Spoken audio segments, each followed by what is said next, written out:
At Lake Itasca, knee-deep water slips out beside a low wet bank into the flat lake and marsh country of northern Minnesota.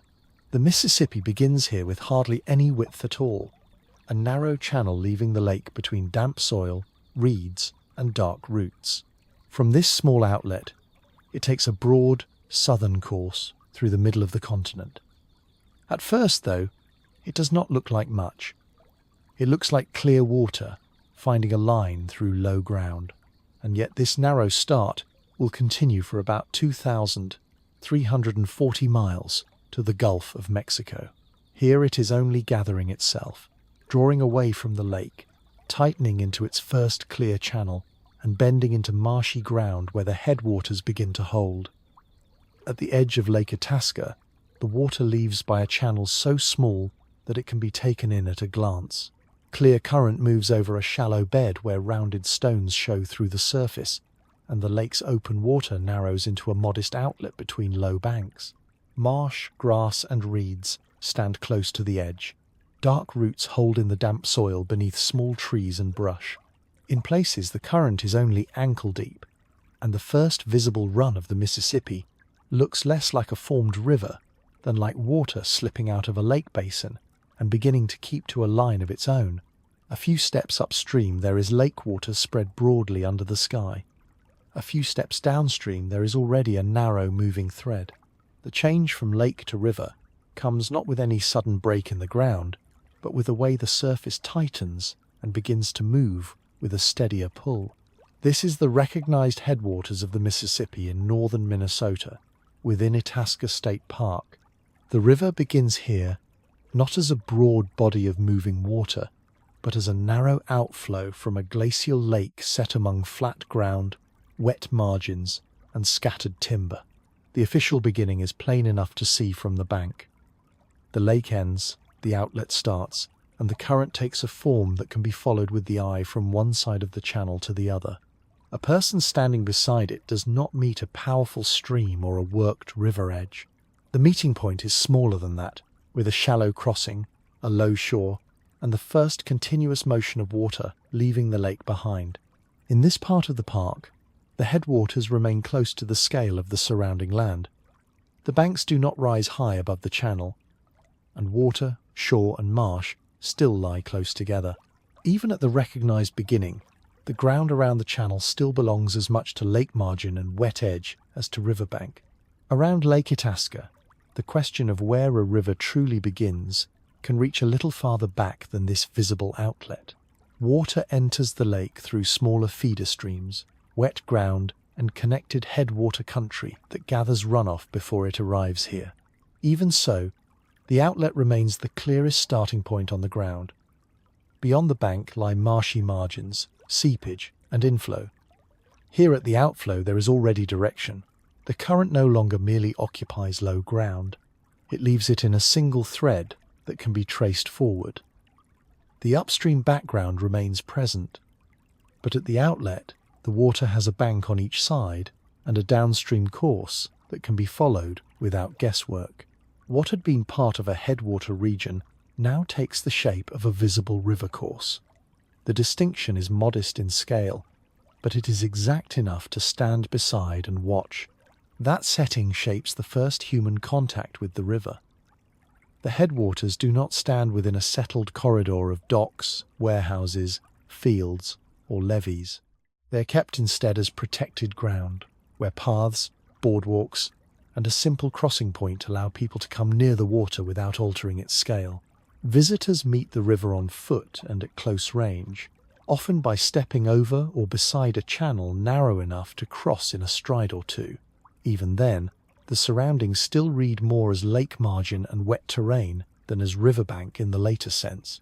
The earth remains soft near the edge. Reeds, sedge, and low growth press close to the current. The scene belongs to parkland and shallow water, rather than to any developed use along a working stream. Human access is present, but lightly fitted to the ground. Nothing here suggests cargo, engineered banks, or a riverside town. The first encounter is direct and small in scale. with people meeting the water at the level of bank, stone and current rather than from any built embankment above it. At the outlet, though, the shape is already becoming more definite. What leaves the lake does not spread again into open water at once.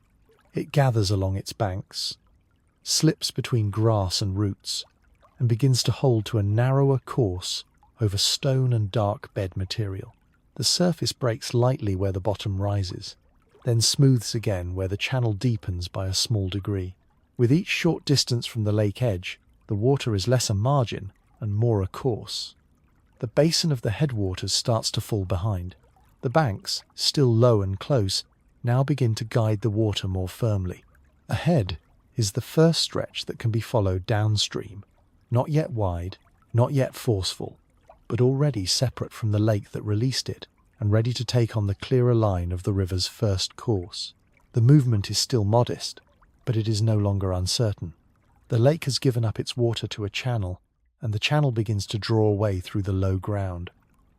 Just below Lake Itasca, the water no longer reads as an outlet alone. It keeps to a narrow channel between low banks, bends past wet ground, and moves on through reeds, sedge, and dark soil at the margin. In some places, the course is little wider than a footpath, with clear surface water slipping around stones and beneath overhanging grass. Mud shows on the inner bends, while the outer edge cuts a little more sharply into root-bound ground. The channel does not spread back into lake margin or lose itself at once in marsh. It turns, gathers, and continues. With each bend, the separation from the basin behind it becomes easier to see. The banks remain shallow and the surrounding ground remains soft, but the river line is already distinct. For much of the first 50 miles, this early Mississippi remains narrow headwaters, water, at times only 5 to 10 feet wide as it winds through dense wetlands. The river does not yet present one broad open strip that can be taken in from a distance. Its main course threads instead through marsh, brush, and low timber, turning around wet pockets of ground and holding together through country where water and land still lie close to one another. It may narrow, deepen a little, or pass briefly behind grass and alder, but the main line persists and can be followed downstream bend by bend. In this upper reach, the river has already taken on the basic form it will keep: banks, direction, and a continuous flow through the headwater terrain. The scale stays modest, but the channel no longer feels provisional. That form is strengthened by the movement of the bed itself. This upper segment has a slight but real fall, enough to keep the current active as it passes over gravel, stone, and firmer patches of bottom. In places, the surface breaks into riffles. In others, it runs through short, easy rapids, quickening over a shallow rise before settling again into a darker and smoother thread. Dense vegetation along the margins and occasional fallen timber or log jams within the channel narrow the available path and draw the flow into it. The water presses past these obstructions, then gathers again below them. Even here, close to the headwaters, the course is not defined by banks alone. It is visible in the current, in the broken surface over shallow ground, and in the way moving water keeps finding its clearest line forward. Those conditions leave the upper banks as lightly used shoreland rather than settled river edge. Much of the ground beside the channel remains wet, brushy and close, which keeps movement along the river to a very local scale. A person following it on foot would not meet long open banks or clear lines of travel, but narrow approaches, soft margins, and frequent turns where the water slips behind vegetation or cutbank shadow. There is little room here for any broad riverside track or regular built edge. Travel on the channel itself would be intimate and constrained, suited only to small craft and careful passage through bends, shallow runs, and obstructions. Only farther on, as it approaches Bemidji, do the banks begin to define themselves more clearly and the hold of the headwaters begin to loosen. Here in the upper reach, wetland still presses close to both sides, and the shore remains only lightly shaped by human use.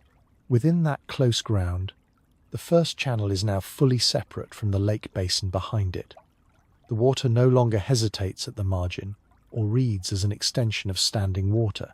It keeps to its own bed, works through each bend, and draws a steadier line through marsh and low bank. Stones, roots, and wet grass still belong to the scene, but the course itself is more settled now than at the outlet. What began as a visible leaving of the lake has become a continuous small river. It is still narrow enough to cross in places, still bound closely to the wet headwaters, yet it now carries a downstream motion that does not return to the basin it left. The marshy beginning starts to fall behind. Ahead, the same small current will meet firmer banks, clearer turns, and a more definite course as the upper headwaters give way to the river's next form. Around the Lake Itasca basin, the ground stays low and wet, with reeds at the margin, dark soil under brush, and shallow water gathered among small inlets and marshy edges. This was not headwaters country waiting for a marker to be set into it. Long before the park era, people were present here. Archaeological evidence in the region reaches back thousands of years, including the nearby Bison Kill site, and later woodland-era settlement remains were left around the lake country. By the 18th century, Ojibwe groups were living in the lake's vicinity as part of a northern landscape already known through use, movement, and repeated return. The source basin, later described as a beginning point, already stood within country that had been entered, named, and used over long periods of time. When Henry Schoolcraft reached the headwaters in 1832, he did not arrive at an unnamed place. He was led there by the Ojibwe leader Ozawindib, and the lake he encountered already had an indigenous name, Omushkos Lake. What changed on that visit was the official language attached to the place. Schoolcraft replaced the earlier name with Itasca, a term he formed from Latin words meaning true head. From then on, the source landscape was fixed more firmly in American geographic writing, but the act of naming did not alter the basin itself. The wet ground, the open lake, and the outlet remained where they were, and they had already belonged to a known human landscape before they were relabeled as the recognized headwaters. The later official name settled onto ground that was neither new nor unknown. That older recognition belonged to a broader Ojibwe use of northern lake country, but it can still be kept close to this ground. In wetlands, shallow lakes, and narrow waterways such as those around the headwaters, food and movement followed the seasons. Wild rice, fish, waterfowl, and berries belonged to the yearly round, and camps shifted with the times of harvest. In Ojibwe tradition, the search for a homeland where food grows on water pointed toward a world of rice lakes and marshes rather than toward one ceremonial point on a map. Set beside Lake Itasca, that tradition does not need to be pressed into a scene at the outlet itself. It is enough to place these headwaters within country already understood through travel, subsistence, and repeated return. The basin, the marsh edge, and the narrow waterways around it belong to a lived environment rather than to an isolated point awaiting formal recognition. One of the clearest local traces of that older human relationship survives in the burial mounds at the Itasca Indian Cemetery. They keep the source area tied to real human presence in a way that a later headwaters sign cannot. The basin around the lake was not simply admired as scenery or set apart only as a point of origin. It formed part of a lived landscape in which people moved through shore, marsh, timber, and water over long periods of time, leaving behind material evidence as well as names. Near the same source country, later described, mapped, and interpreted for visitors, the ground still holds visible signs of those earlier lives. The cemetery keeps that presence close to the lake itself, in the same low country where the outlet leaves the basin and the marsh still presses near the shore. At the lake edge, the outlet still narrows in the same modest way, with shallow water drawing past stones and low banks into the first channel below the basin. The difference now is not in the form of the water, but in the way the place is understood. The small outflow no longer appears as a bare beginning point alone. It belongs to a landscape that had already been inhabited, named, and used before Schoolcraft's visit fixed a new term upon it. Omushkos Lake became Itasca in official language, but the outlet remained where it was, leaving wet ground and open lake behind as it took on a clearer line. From here, the river can be followed again in physical terms, with the first channel moving away from the source landscape and into a more definite downstream form. Around Lake Itasca, the first water runs over stones that were already lying here before the present channel found them. The banks stay damp and low. Small rises of firmer ground sit beside wet hollows where reeds and dark soil keep moisture close to the surface. This is glacial ground, not a clean valley cut only by the young stream. Lake Itasca itself was formed by glacial activity, and the headwaters begin in material left behind by retreating ice and meltwater, rather than in a sharply carved river trench. The outlet and the first reaches below it occupy an inherited surface of moraine, scattered rock, and deposited earth that was already in place before the small current began to gather itself into a clearer line. Under that surface, the ground remains mixed and uneven in ways that shape the river's first form. Across the headwaters watershed, glacial deposits include till, lenses of sand and gravel within, till, broader outwash deposits of sand and gravel, and finer lake deposits of sand, silt, and clay.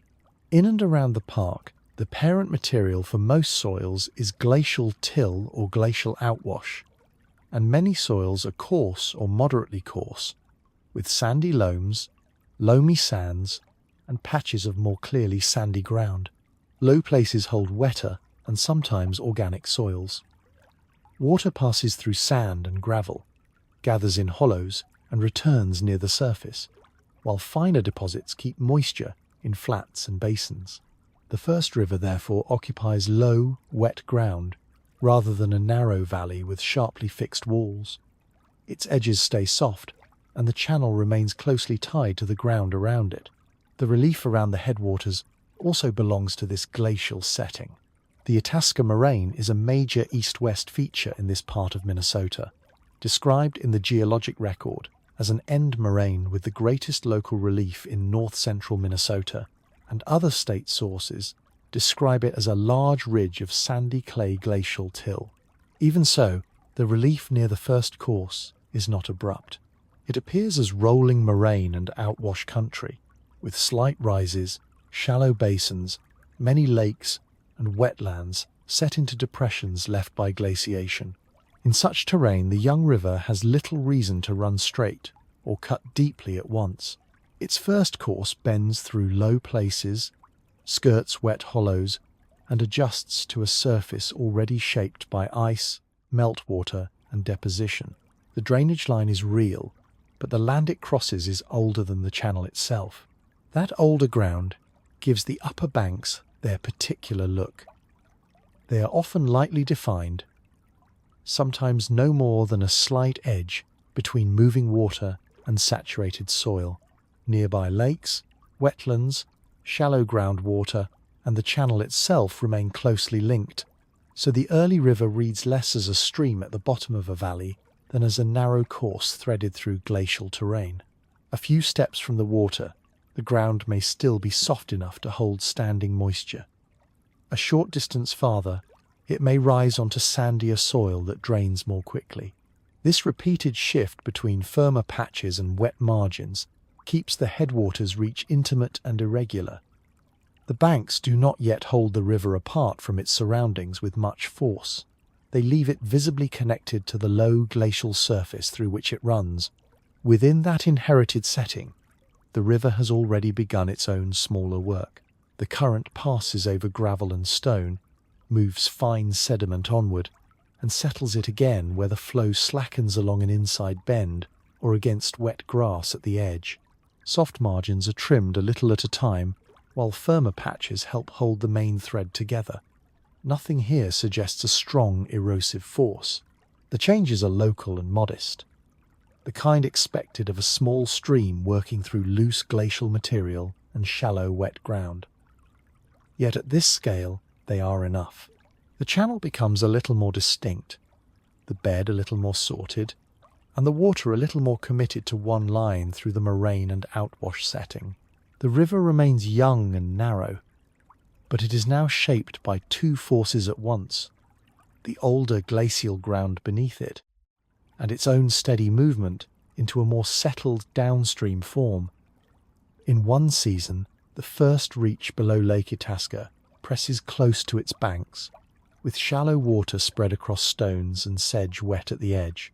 In another, the same small channel pulls inward, leaving a firmer strip of bank, exposed roots, and patches of darker mud where the margin has dried back.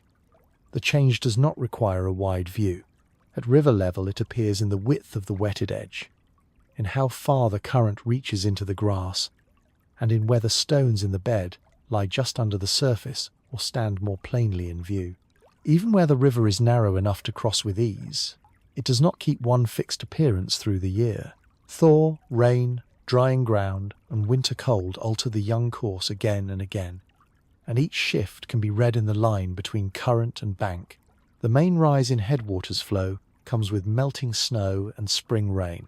In the broader headwaters system, maximum inflow generally falls between April and June, and the shape of that rise is moderated by flat terrain, many lakes, and extensive wetlands that slow and spread runoff rather than sending it quickly through a steep valley. That setting reaches down to this first channel. In wetter periods, the banks soften, the sedge margins widen, and the river leans farther into the wet ground beside it. When water drops, the current draws back into a smaller thread, and the young channel looks more confined, with edges that are easier to trace. Winter brings another condition. Stream flow varies least then, with groundwater inflow supporting a steadier base beneath long freezing periods, while the surface and margins are held more firmly by cold. The local weather behind these changes is simple enough in outline. In summer, warm air moving north from the Gulf of Mexico meets colder air from Canada, and the collision produces frequent showers and thunderstorms across the Itasca region. Those storms can quickly deepen the colour and spread of the channel, darken the banks, and push fresh water through the sedge and shallow edge ground. In winter, snowfall is common, and the cold lasts long enough for below freezing conditions to become a regular part of the river's yearly pattern rather than a brief interruption. Between those two ends of the cycle, late summer and fall bring the greatest variation in stream flow. Some periods narrow the river under drier conditions, others answer locally heavy rain with a sudden widening of wet margins and a faster surface over the same small bed. That repeated rise and fall affects the nearby ground as much as the channel itself. In spring, the boundary between river and wetland becomes less exact. Water reaches farther into the low edge, and the first course appears less like a separate ribbon cut through land than like one moving part of a broader saturated surface. Later, when water stands lower in late summer, the opposite happens. The small river becomes easier to read, shallower in appearance, more defined at the edge, and more exposed where mud, roots, or gravelly bed material lie close to the surface. The connection between channel, lakes, wetlands, and shallow groundwater does not disappear. It simply shows itself differently. In wetter times, the links spread across the margins. In drier times, they draw tighter around the current itself. Seen over more than one season, this first channel reads less as a fixed scene than as a working course under changing conditions. The same line of water is widened by melt and spring rain, narrowed by drier weeks, softened at the bank when the margins stay wet, and clarified again when the current pulls back and leaves the edge more sharply exposed. Winter cold adds another state, holding the surface tighter while the smaller flow continues beneath. None of this makes the river large. It remains a modest headwaters course, but by now its behaviour is no longer only a matter of ground left by ice and wetland. The young Mississippi is already settling into a local pattern that repeats from season to season, along the same narrow reach that will soon lead into the next stage of the river's course. Between the lake-rich reaches of northern Minnesota, the channel is already fuller than it was near Lake Itasca. Water leaves Lake Bemidji, passes through connected headwaters, lakes and narrower river stretches, and continues eastward toward Cass Lake and then toward Lake Winnibigoshish through country where lake basin and river course remain closely joined. Here the Mississippi is still plainly an upper river. Its surface is broader, its thread more dependable, and its bed more consistently filled. Yet the banks remain low in many places, and Marsh still presses near the edge.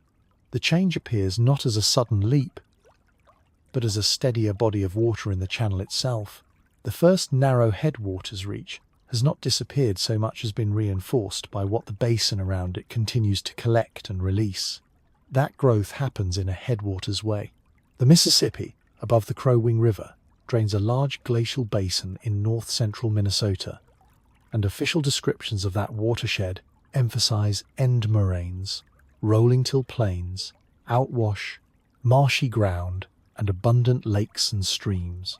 In such country, the upper river grows by receiving lake outlets, side inflow, and gathered drainage from wet ground across a connected basin rather than by any single dramatic tributary.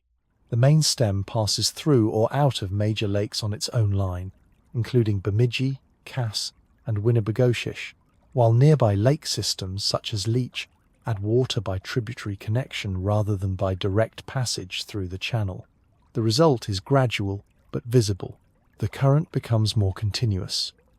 The bed stays better supplied, and the upper course begins to feel less like a narrow headwater thread, and more like a river able to hold its form from reach to reach. One representative change can be seen below the Leech Lake River confluence. The Leech Lake River serves as the major outlet of Leech Lake and flows for about 25 miles before joining the Mississippi after draining a watershed strongly shaped by lakes and wetlands. Downstream of that junction, Minnesota DNR guidance for this stretch notes a physical difference in the main stem itself. The Mississippi Channel deepens, and broad marshes appear on either side. That is the kind of change that suits this upper basin. The river does not suddenly become large in the later continental sense. It simply takes in another organized body of water from a lake-dominated tributary system and responds in form. The main stem grows somewhat deeper, the margins spread outward, and the course looks less slight than it did farther upstream. Added water changes the banks as much as the channel. Where the current is deeper and the marsh is broader, the river feels less constrained by the small obstacles, shallow runs, and close vegetation that marked the earliest upper reach. The edge is still northern and wetland bound, but it opens more easily into wider margins, and the water holds a gentler, deeper line between them. In practical terms, the upper river becomes easier to follow as a connected route. The DNR describes this section as gentle enough for beginner paddlers, and that suits the physical form of a channel that now carries more water and keeps a clearer path between the larger lakes. The river has not left marsh country behind. It has simply become more usable within it, with a steadier depth and a less constricted course than before.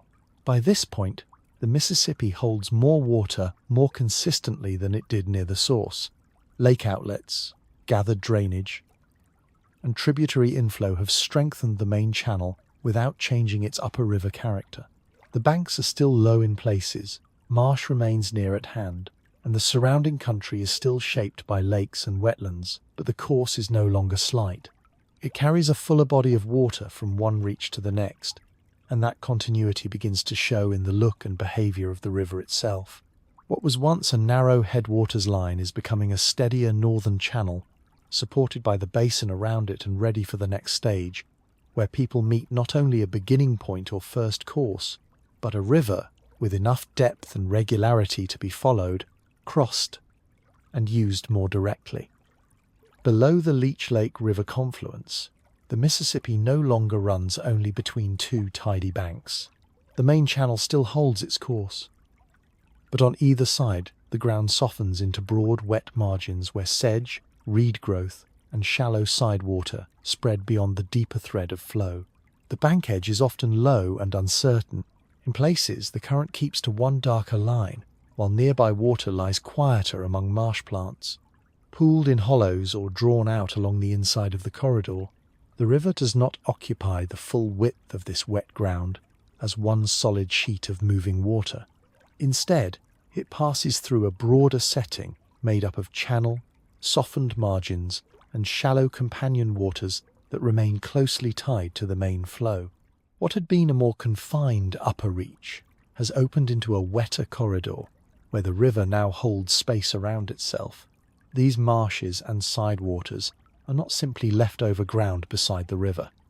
In this part of northern Minnesota, they belong to the actual form of the upper Mississippi, the fuller channel below the tributary confluence, and the broadened reaches seen farther along between Cass Lake and Winnebigoshish show a river working within a wider band of wet ground rather than inside one narrow trench. At Mississippi Meadows, that broader character becomes especially clear, with the main flow moving through an open wet corridor where river, marsh edge, and adjacent sidewater read as one connected system. This is still an upper river landscape, not a large lower floodplain with high banks and distant levees. Yet, it is already more than a single contained stream. The main channel remains the clearest line of downstream movement, but the water around it now includes shallower companion spaces that belong to the same river setting and help define the reach through which it passes. One of the clearest signs of that wider structure appears in oxbows. Along a meandering river, some bends that once carried the main current are cut off or abandoned as the channel shifts to a shorter line. In this upper Mississippi country, old loops remain as sidewater with a plain river origin, sometimes still holding open water, sometimes already filling with plant growth and softer sediment. An oxbow does not need to be large to change the feel of the corridor. The present course is only one stage in a wet landscape that still contains earlier water shapes beside it. The main flow has moved on, but the former bend remains visible in outline, depth, or marshy depression, so the corridor becomes more than a channel and two banks. It includes traces of where the river ran before, preserved as quiet side water and vegetated hollows linked in form, and sometimes in water level, to the course that now carries the current onward. This divided wet setting changes how the river is followed and how it is seen. A simple bank-to-bank reading becomes less reliable when the main channel is bordered by marsh edges, shallow sidewater, and old bends that seem at first glance to belong to the same open reach. The route remains readable, but it asks closer attention. At the same time, the broader marsh setting creates a more open upper river environment than the earlier narrow headwaters. Mississippi Meadows is known as a migration watching area, and that description suits the visible character of the place. Open wet ground, shallow water beyond the main thread, and a corridor whose broad surface offers more than one kind of river edge. It is not necessary to list species to understand the change. Marsh and sidewater alter the whole feel of the river here. The upper Mississippi is becoming less confined, more intricate in outline, and more open in its immediate surroundings. Even through this broader wet corridor, the main flow does not disappear. It keeps a readable line through the marshes, moves past sidewater and former bends, and continues downstream with more width and steadiness than the first headwaters reaches could hold. The river is now large enough to maintain shallow companion waters within its corridor without losing the direction of its central course. The Mississippi still belongs to northern lake and marsh country, but it no longer feels fully headwater in character. Its channel has enough water and enough definition to move through widened reaches, carry old bends beside it, and hold together across ground that is no longer only a narrow stream passage. From here, the river can be followed as a broader corridor, with a main line strong enough to lead through marsh, sidewater, and open upper river ground into the next downstream reach. On the south shore of Lake Bemidji, the water's edge no longer appears as an empty margin of reeds and mud. It is a village shore, a place where landing, shelter, and daily work could hold together beside the river's lake passage. Here, Shanoishkong, later called Chief Bemidji, and other Cass and Leech Lake Ojibwe established their first permanent settlement in this immediate upper river stretch. The setting makes the choice plain enough. The Mississippi passes through the lake itself, so a settlement on this shore stood not apart from the river corridor, but directly on it, with open water, a usable landing edge, and access both upstream and downstream through the chain of lakes and channels. What had been a lakeside margin in earlier reaches here becomes settled shore. That kind of settlement followed a broader Ojibwe pattern. Villages were commonly placed on lake shores and along streams, while families moved out from them in season to sugar camps, rice waters, hunting grounds, and other food places. Birch bark canoes made the waterways practical routes of movement in the warm months, and the same country provided fish, wild rice, berries, and maple sugar across the year. A lakeside village in the upper Mississippi headwaters was therefore not a temporary stopping place. It was a fixed shore within a wider seasonal round, where water remained the easiest line of travel and the most reliable connection between camp, harvest ground, and neighbouring settlements. The village stood because the river-lake corridor could be used again and again. These were also connected places, not isolated camps at the edge of the water.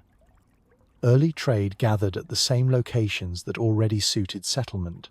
Local historical records place an early winter trading station on the east side of Lake Bemidji and additional posts at Cass Lake and Leech Lake. The old Red Lake, Leech Lake Trail, described in Beltrami County history as a path used since prehistoric days, linked major lakes and passed through this same upper river country. Water routes and overland trails met one another here. A canoe coming off the lake system, a portage path between basins, and a shore fit for landing could all belong to the same inhabited point. In this country, settlement, trade, and travel gathered naturally at the same waterside places. The effect on the river world can be seen in the kind of ground that becomes occupied. These village sites formed where usable shore, food-rich water, and movement corridors overlapped. So the upper Mississippi's lakeside reaches became working ground rather than untouched edge. Camps, landings, stored goods, canoe traffic, and seasonal movement belong more naturally to a shore like this than to the tighter and wetter headwaters farther upstream. At Leech Lake, places such as Battle Point show that certain favourable shores remained important over long periods. The site contains mound groups and many artefacts, evidence that occupation and repeated use belonged to this lakeside world long before the later recorded conflict that made the point known in another context. In country where rice waters, fishable lakes, and connected travel routes lay close together, some shores held people again and again. By now, the Mississippi is passing inhabited shores, not only marsh edges and side water. It still moves through northern lake country, but selected banks and lake passages now carry fixed human presence as well as current. A village on Lake Bemidji, a connected shore in the Cass Lake and Leech Lake country, a landing where canoe and trail meet. These are the first clear signs that the river corridor can support enduring settlement at the water's edge.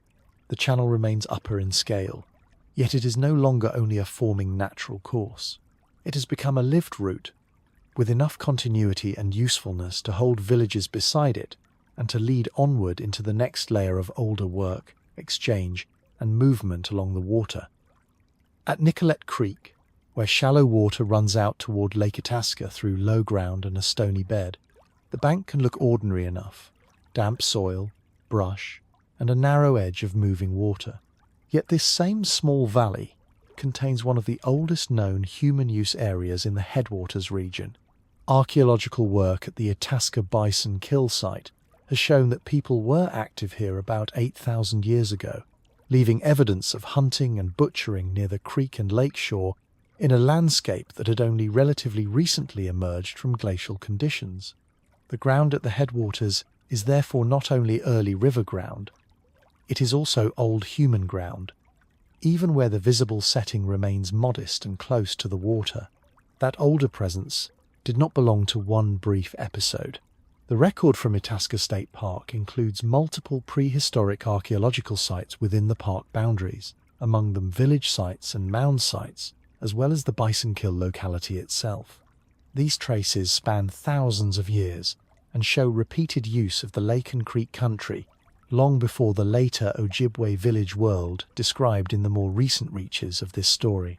By about 1200 CE, the Black Duck people had created a village in the Lake Itasca area, leaving pottery that marks a later pre-contact occupation within the same headwaters landscape. Other park sites lie on points, creek connectors, and lake margins, including habitation areas at Hill Point, Chambers Creek, and the north end of Lake Itasca, along with mound groups near the headwaters. The sequence is uneven and incomplete, but it is enough to show a region used again and again rather than met only once. The older human landscape also appears through movement. In the northern headwaters, lakes, streams, narrows, and portages formed a practical route system long before the area was charted in detail. Early maps of the region recorded selected waterways, portages, and trading posts rather than a fully measured. Archaeologists working in the headwaters ask related questions from the ground up. When inland water transportation became important here, and how the use of watercraft or portable watercraft affected the location of habitation sites, trade, and movement. In that sense, the upper river was not only a place to stop. It belonged to a connected route network in which creeks, lake passages, and short carries over land shaped where people moved and where they paused. That long use can also be seen in the kinds of places where traces remain. Usable shore points, creek mouths, narrows, beach ridges, and slightly raised terraces offered firmer ground beside water that could still be reached easily, and those advantages remain visible in the distribution of known sites around the headwaters.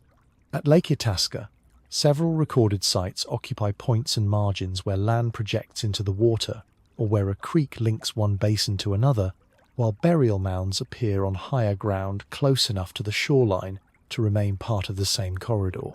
At the same time, the older landscape is not evenly legible today. Water levels in the northern headwaters have shifted many times since deglaciation, and the result is a broken record. Some cultural remains now lie flooded, while others sit back from present open water on old ridges or terraces that belong to earlier lake levels.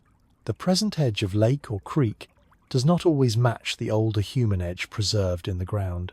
Returning to the water itself, the Mississippi headwaters can now be seen as part of a corridor that had long been followed, crossed, and used before the later villages become clearer in the record.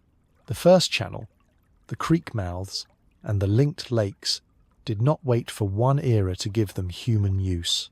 They already belonged to repeated movement through the northern headwaters, from early hunting near Nicollet Creek to later habitation sites, mound groups, and route points around Lake Itasca. This does not turn the upper river into a lesson in prehistory. It places the water back into a lived landscape, whose traces survive unevenly along its margins.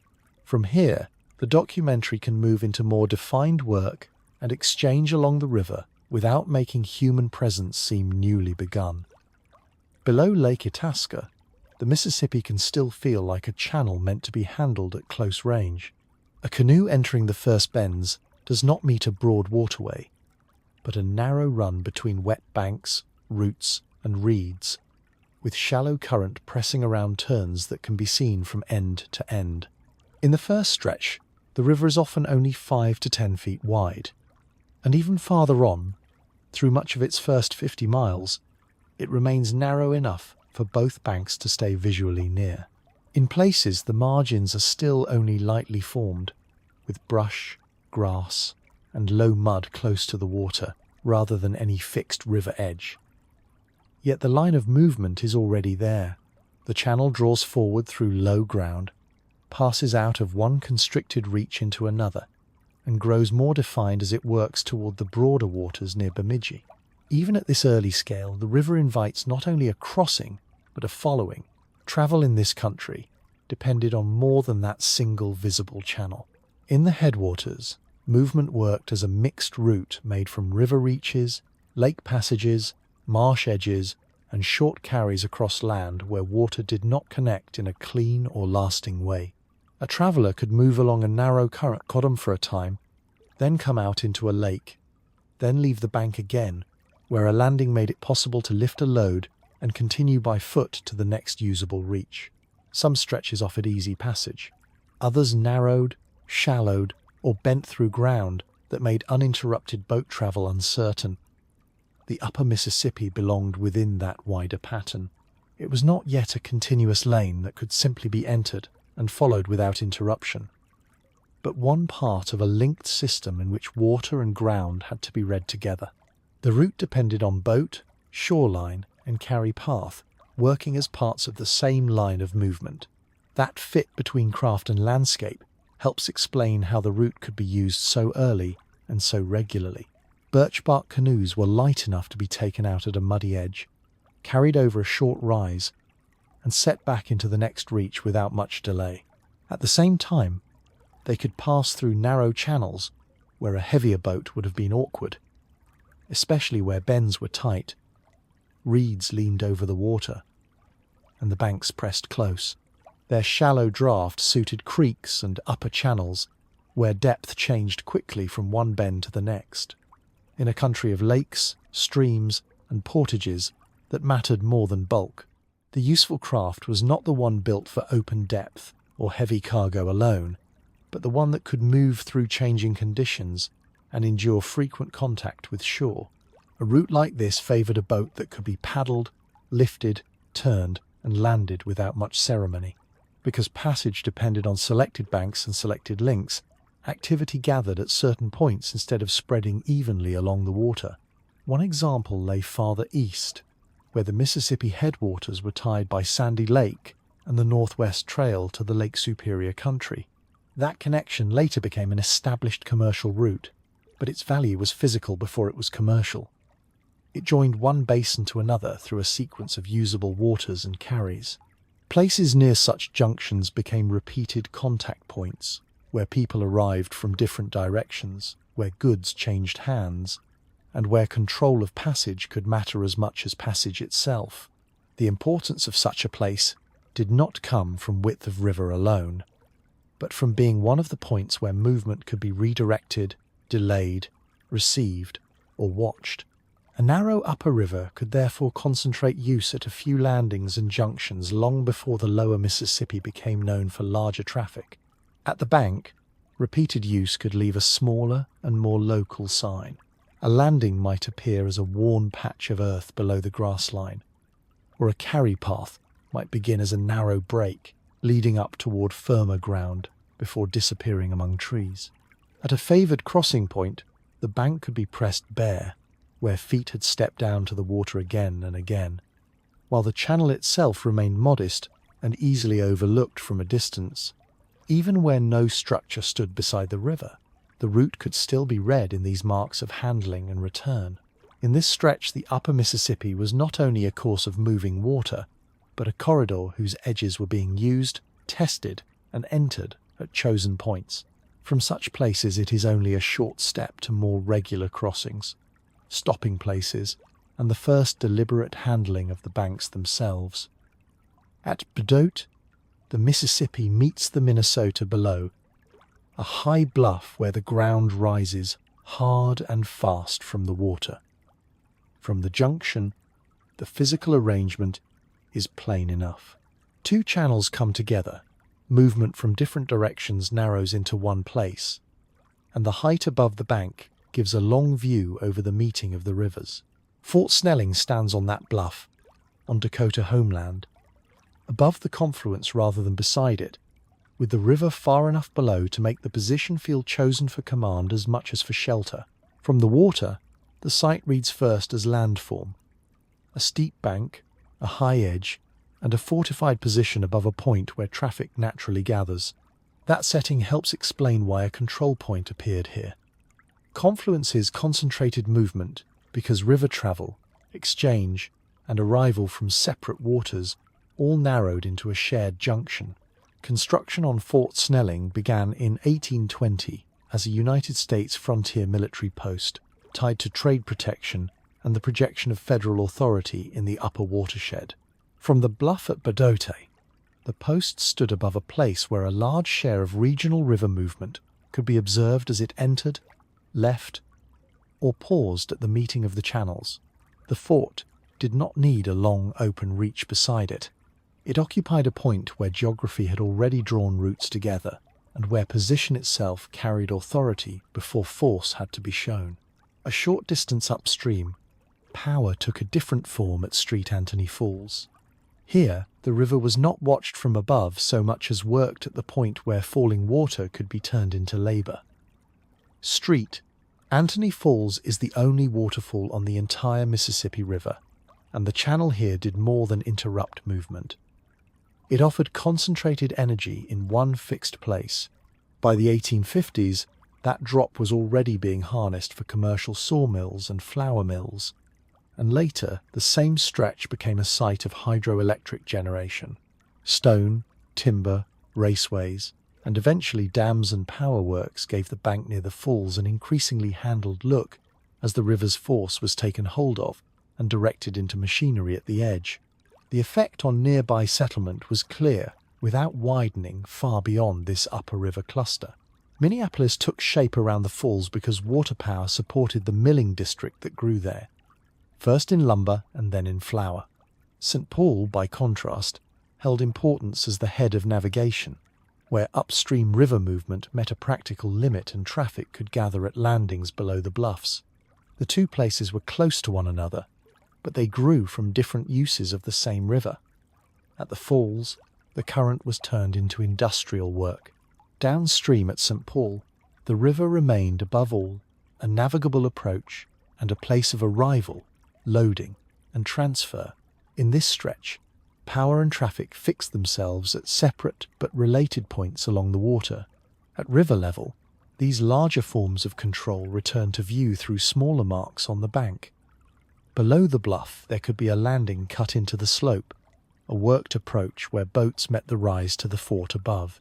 Near the falls, the edge showed a different kind of handling: cut ground, retaining stone, timbered structures, and altered channels where water had been guided toward use rather than simply allowed to pass. In both places, the bank had begun to change from margin into equipment. The river here was no longer only followed or crossed, but increasingly tied to repeated human purposes at selected points. Once that kind of power takes hold along the water, more regular structures for crossing, loading, channeling, and remaking the edge tend to follow. Above Street Anthony Falls, before a permanent span stood over the water, the crossing could begin at a bank cut down to the river and a flat ferry boat held on a rope line. A wagon, a rider, or a few people on foot would come to the edge and wait while the boat was drawn back across from the other side. The river at this point was not especially wide, but it was wide enough to interrupt east-west movement unless someone worked a crossing for it. In 1847, Franklin Steele and John Stevens established such a rope ferry near the later Hennepin Avenue site, from Nicollet Island toward the western bank. The arrangement was practical, close to the water, and dependent on the immediate condition of the channel. The ferry answered one problem and left several others in place. Crossing still depended on current, season, and waiting at the edge, and the same reach that served as a useful route along the river could still interrupt movement across it. Traffic increased quickly enough that a fixed structure followed the same general line. The bridge that opened there in January of 1855, later known as the Father Louis Hennepin Bridge, was the first bridge to span the Mississippi. It did not remove the river from daily use, but it changed the approach. Goods, animals, and pedestrians no longer had to meet the water first and wait for a boat.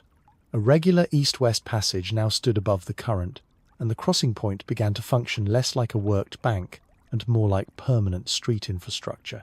At the falls themselves, work on the river shifted from crossing over it to changing how the channel behaved. Street, Anthony Falls, and the rough water around them made this stretch difficult for regular navigation, so later engineers altered the reach directly. The Upper Minneapolis Harbor project called for the lower street Anthony Falls Lock and Dam, the upper street Anthony Falls Lock dredging for a 9-foot channel, and modifications to bridges and utilities in the same crowded corridor. These works did not simply stand beside the river.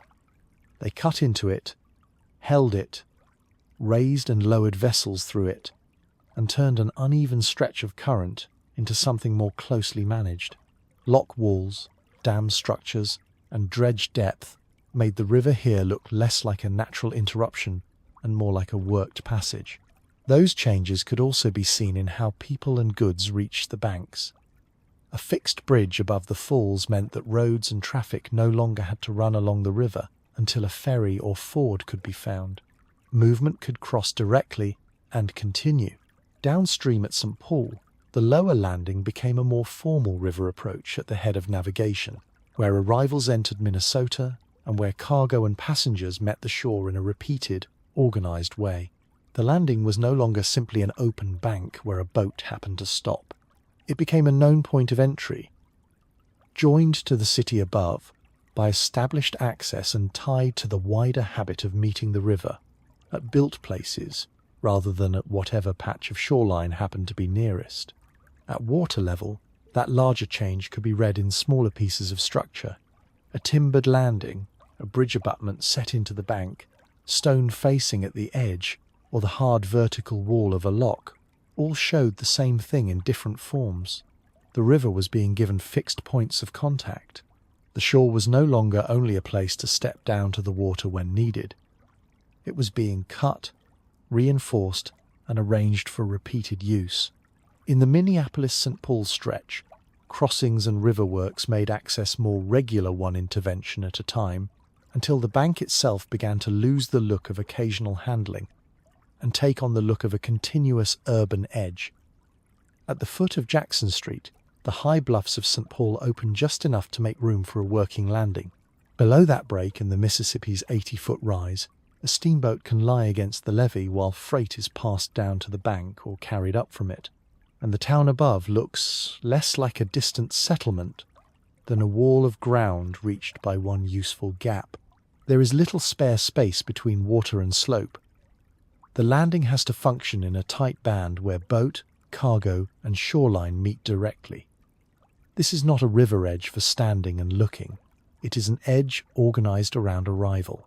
The boat meets mud, timber, and cut bank at water level, while the bluff rises directly behind the landing and compresses the exchange into a narrow strip between current and slope. At such a place, the shore reads first as a handling point, where people, cargo, and the bank are brought into repeated contact. This stretch became a working shore because the river and the bluff met here in a way they did not everywhere else. St. Paul stood at the head of steamboat navigation for this upper reach, since boats coming upriver could go no farther than the long obstruction of rapids below street. Anthony Falls, the lower landing, outside the military reservation, offered the best natural steamboat landing in the settlement, and the break at Jackson Street let that advantage continue inland instead of ending at the water's edge. Bench Street wound down the bluff. A set of stairs connected 3rd Street to the landing, and the first commercial streets above were tied directly to the levee below. Goods did not have to be hauled across an unworkable face of earth before they entered town. The gap in the bluff made the landing usable not only for boats arriving at the bank, but for everything that had to move up from river level into commerce. Work gathered here in other forms as well. The bank was shaped into a more regular levee. Nearby stretches of St. Paul's riverfront supplied timber for steamboat fuel, and on November 14th, 1850, the state's first steam sawmill began operating at the lower landing. This was not only a receiving point, it was also a place where material could be cut, stacked, processed, and made ready close to the water. Piles of fuel, sawn boards, and cargo all depended on the same short distance between boat and bank, and on a shore firm enough to be worked again the next day.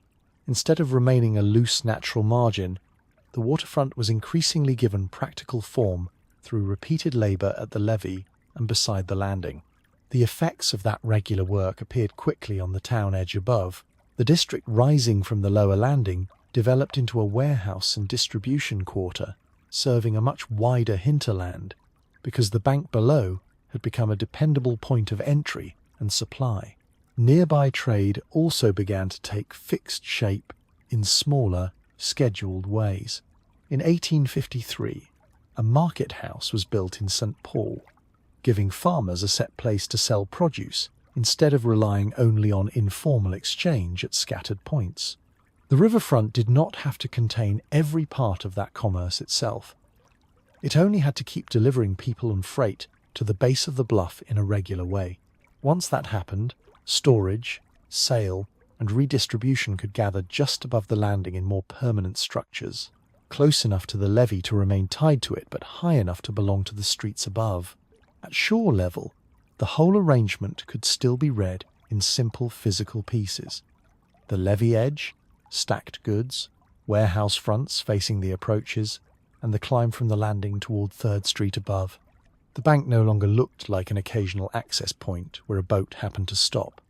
It had begun to read as a fixed working face of the town, with repeated tasks concentrated in one narrow strip between water and bluff. In this kind of place, the riverfront becomes denser without needing to widen. Each landing, stair, road, and warehouse front presses the urban edge more firmly against the shore, until the bank begins to support a more continuous built frontage rather than a loose set of river approaches. That denser edge prepares the way for the next change, when the working shore begins to hold not only movement and exchange, but a more settled and permanent urban wall along the river itself. Below St. Paul, the valley opens, and the bluff no longer stands so close over the water. A field can run out toward a slough or a low backwater edge before the ground softens and breaks into wetter patches, while the higher wall of the valley stays farther off. On one island, a workable patch may lie just above the damp margin, with grass or tilled ground ending where reeds and shallow water begin. The floodplain here does not form one continuous strip of equal land. It spreads in pieces, a slightly raised edge beside a channel, a meadow on lower ground, an island patch that can be used for a time, then a wetter hollow that cannot. The river in this reach offers land, but only in selective and uneven forms. People use that widened ground in the same selective way. In the reach below the Lake Street Bridge and down toward Lilydale, the land remained more rural than the built waterfront upstream, and some of the floodplain supported small farms. Pike Island and nearby low ground held small-scale farming, while below St. Paul, where the floodplain widened further, farms again came close to the bluff in places, and cultivators worked patches of the floodplain itself, including larger islands such as Grey Cloud. That pattern followed the landform rather than forcing it into one plan. A homestead or field did not need an unbroken bank of dry soil to be useful. It needed a patch that stayed workable often enough, a route to higher ground, and enough distance from the wettest margins to allow repeated use. The floodplain was not settled as a uniform agricultural belt. It was used where its shape allowed. The physical character of that ground came from repeated flooding over long periods. Floodwaters laid down alluvium, building layers of sand, silt and clay across the valley floor, while sediment along the channel edges accumulated into natural levees and slightly raised ridges. Those higher patches offered some defense against ordinary wetness and made repeated cultivation more practical than it was on the lower ground behind them. But the floodplain did not resolve into one condition. Beyond the raised edges, water could linger in hollows and backwater areas, leaving parts of the valley better suited to meadow, hay ground, or seasonal pasture than to regular tilling. Productive land here was shaped by small differences in height, drainage, and the timing of high water. One patch could carry a field, while another, only a short distance away, remained grassier, softer, and too wet for the same use. That produced a river edge that stayed worked without becoming fully urban. Below St. Paul, the broadening floodplain supported dispersed use rather than a continuous built frontage. So much of the bank remained open ground, meadow, island field, or backwater margin, instead of warehouse, wall and levee. River stage also entered directly into the practical use of the land. Before the lock and dam system imposed more stable pool levels in the 1930s, upper river bottomlands could dry seasonally enough to support hay meadows. After impoundment, many such areas were held under shallow water for longer periods. Refuge descriptions of the upper Mississippi now note marsh habitat, lying over old hay meadows that existed before the dams were built. The same floodplain that had once offered patchy summer use was altered once water levels became more fixed. At the immediate margin, the difference between usable land and wet ground can still be read in small signs. A worn track leading from firmer soil toward the bank, grass cut from a lower patch, or a field that stops abruptly where the backwater begins. On an island edge, workable soil may hold for a little distance before giving way to sedge, mud, and shallow standing water. This kind of productive land is never entirely separate from the river that formed it. Its boundaries depend on stage, season, and the slight rises and falls of the floodplain surface itself. Because of that, the ground below St. Paul never becomes fully fixed even when it is farmed. Any later effort to stabilize the water or reshape the floodplain will alter not only the channel but the uses of the land that lie immediately beside it. At St. Anthony Falls, the upper Mississippi no longer appears as one open drop over untreated rock. Cut stone, concrete spillways, lock walls, and divided channels now break the water into managed parts, so that the river here reads less as a single cataract than as a worked set of levels and edges. This became the most concentrated engineering point on the upper river. The falls first drew intervention because falling water could be turned into power, and later because the same narrow reach had to be stabilized, deepened, and fitted into a navigation system. What had once been a visible fall in one channel became a place of held water above, controlled descent below, and hard structural margins on both sides. The first large reshaping works on the west side imposed a clear working layout on the bank. In the 1850s, milling companies began diverting water from above the falls into a canal system rather than relying only on the direct face of the drop. The west side canal system, begun in 1857, was cut through the limestone and underlying sandstone to create an open canal that was later extended and deepened. Off this canal ran wheel pits, head races, tail races, and underground tunnels so that water could be brought to mills set back from the immediate edge and then returned to the river below. Falling water was no longer simply present at the falls. It was sorted into entrances, shafts, and exits, and the bank itself was recut to carry that organized flow. That reshaping also produced danger and then demanded heavier intervention. In 1869, the Eastman Tailrace Tunnel project beneath the riverbed failed when water broke through into the tunnel and nearly destroyed the falls. The breach forced emergency repairs and, in time, more permanent stabilization by the Army Corps of Engineers. Later works tied the falls and the gorge below into a stepped navigation system. Lock and Dam 1 was completed in 1917 downstream in Minneapolis. The lower St. Anthony Falls Lock and Dam entered operation in 1956, and the upper St. Anthony Falls Lock and Dam in 1963. Together, these projects ordered water levels, maintained navigable depth, and turned a difficult reach into one of chambers, gates, and controlled lifts rather than shifting natural stages. The effects were visible both in the river itself and in what disappeared along its banks. The National Park Service notes that by 1963 locks and dams defined the Mississippi through most of this corridor, and that except for two short reaches at the far northern end, the river could no longer fall to its former low stages, even though it still rose in flood. Held pools replaced much of the older low-water character. At the falls, later construction also buried or erased earlier working edges. When the Upper St. Anthony project was completed, the west side water power canal was cut off and filled, and much of the older canal and tailrace landscape disappeared beneath newer navigation works, even if fragments survived under later ground, or were uncovered again only by archaeology. At water level, the ordered river can be read in one immediate edge condition after another. a chamber wall holding a boat close while it rises. Water pressed against concrete instead of spreading over a low, rocky margin, or an old mill district where later structures stand over buried canals and races.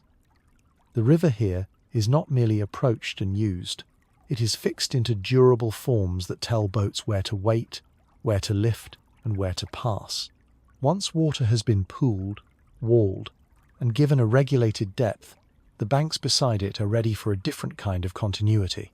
They can carry a denser, more continuous city-facing edge because the channel itself has already been made regular enough to support it. At Lake Pepin, the Mississippi opens out between two steep shores and briefly loses the look of a confined channel. Minnesota stands on the west bank, Wisconsin on the east, yet the state line does not divide two separate landscapes. It runs through one broad body of water held between bluffs on both sides. From the shore, the first visible fact is width. Open water spreading farther than the earlier river, the opposite bank still close enough to read as part of the same setting, and upland slopes rising from both margins within the same reach. This is border water, but it is also one continuous basin. That gives the reach two characters at once. Lake Pepin does mark the boundary between Minnesota and Wisconsin, but life along the river here would have been shaped less by an abstract line than by a shared corridor of landings, shore roads, facing settlements, and traffic using the same water. A boat entering the lake does not pass from one complete river world into another. It remains within the same widened Mississippi, while the two shores answer each other across the open surface. The boundary is real, but it lies within a common reach whose banks still belong to one piece of river country.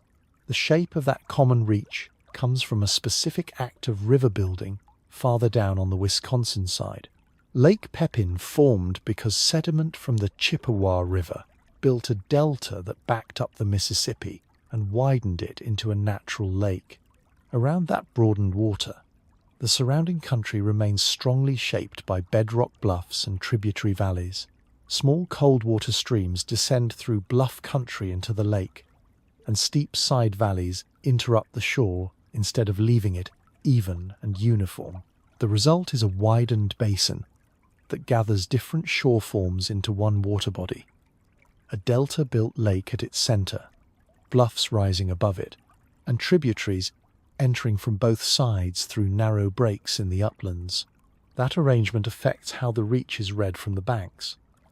Communities on opposite shores tend to face the same water and belong to the same visible corridor around the lake, even when they stand in different states. The Mississippi here feels less like a single track between near banks and more like a shared border landscape made of open water, bluff lines, tributary mouths, and settlements looking across at one another. The width does not erase the river. It changes the scale on which the river is experienced.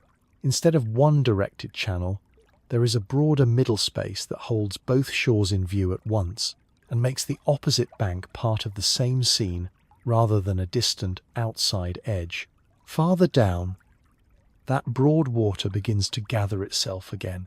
The lake narrows toward the lower end.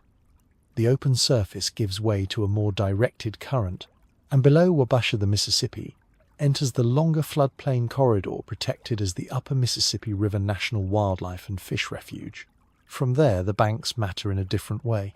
Instead of one widened border basin between steep shores, the river begins to spread through channels, islands, sloughs, and backwaters, where shared margins matter more than the map line in midstream. Lake Pepin closes not with a hard end, but with a gradual return from border water to a more distributed river edge downstream. At St. Paul's lower landing, the river edge, levee, and steep rise to the streets above can be read almost in one glance. At the foot of Jackson Street, boats could stop at a usable bank instead of meeting an unbroken wall of bluff, and the climb from water level to the town began immediately behind the landing. The shore here is narrow, worked, and direct. A vessel ties up below, freight moves across the levee, the ground rises sharply, and the first urban streets stand close above the break. The site does not need much help from a map. The river itself shows why a city point could form here. with a landing below and buildable access to higher ground directly behind it. St. Paul grew at this exact point because the river and the bluff allowed it. Geography made the landing the upper limit of steamboat navigation in this reach. Since rapids farther upstream towards Street, Anthony Falls stopped regular boat movement from continuing. Just as important, the Mississippi's 80-foot bluffs were broken here at Jackson Street instead of running on as one continuous barrier. That gap made it possible for the landing to connect directly to Bench Street, 3rd Street, and the commercial ground above, so the old core did not stand apart from the riverbank. It rose from the same opening that made arrival possible in the first place.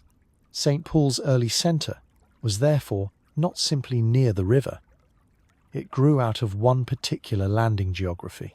A short distance upstream, the other city point formed for a different river reason. At Street, Anthony Falls, settlement gathered where falling water could be turned into mill power and where crossing the river could be fixed at the same spot. The village of Street. Anthony began on the east bank, near sites claimed for their industrial potential, and a store and sawmill were operating there by the late 1840s. In 1855, the suspension bridge linked Street, Anthony, to the settlement that became Minneapolis on the west side, reinforcing the same narrow reach as both a power site and an urban crossing. Here, the river did not favour a levee below a bluff break. It favoured mills at the falls, a bridge across the gorge, and concentrated building at the place where work and passage met. The two city banks still show those different origins. In St. Paul, the riverfront reads first as a landing and warehouse edge, shaped by navigation, access from the water, and the rise into commerce above. In Minneapolis, the riverfront reads more as a bridge and mill edge, tied to the falls, the gorge, and the controlled use of hydraulic power. Later, engineering made much of the corridor between them more visibly ordered.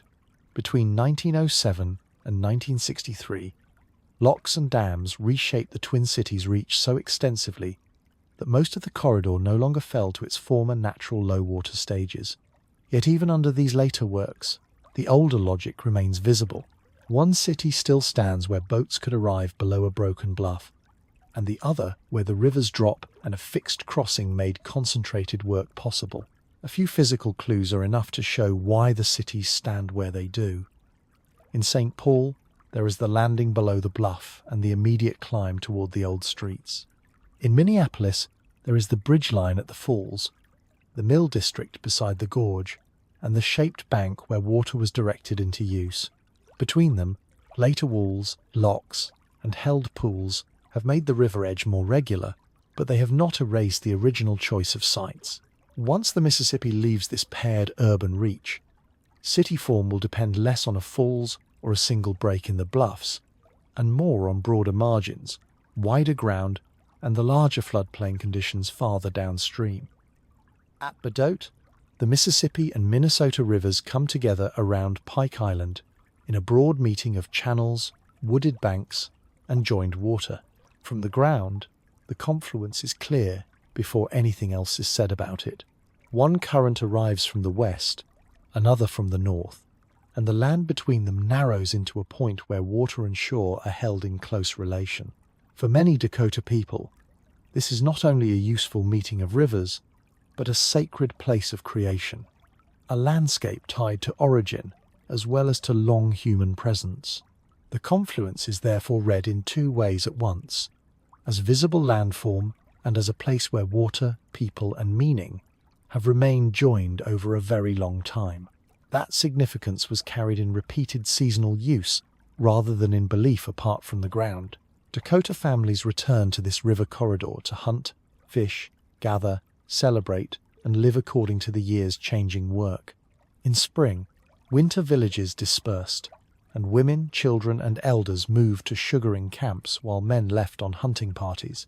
In summer, families gathered again in villages for fishing, hunting, plant harvesting, and the tending of corn, squash, and beans.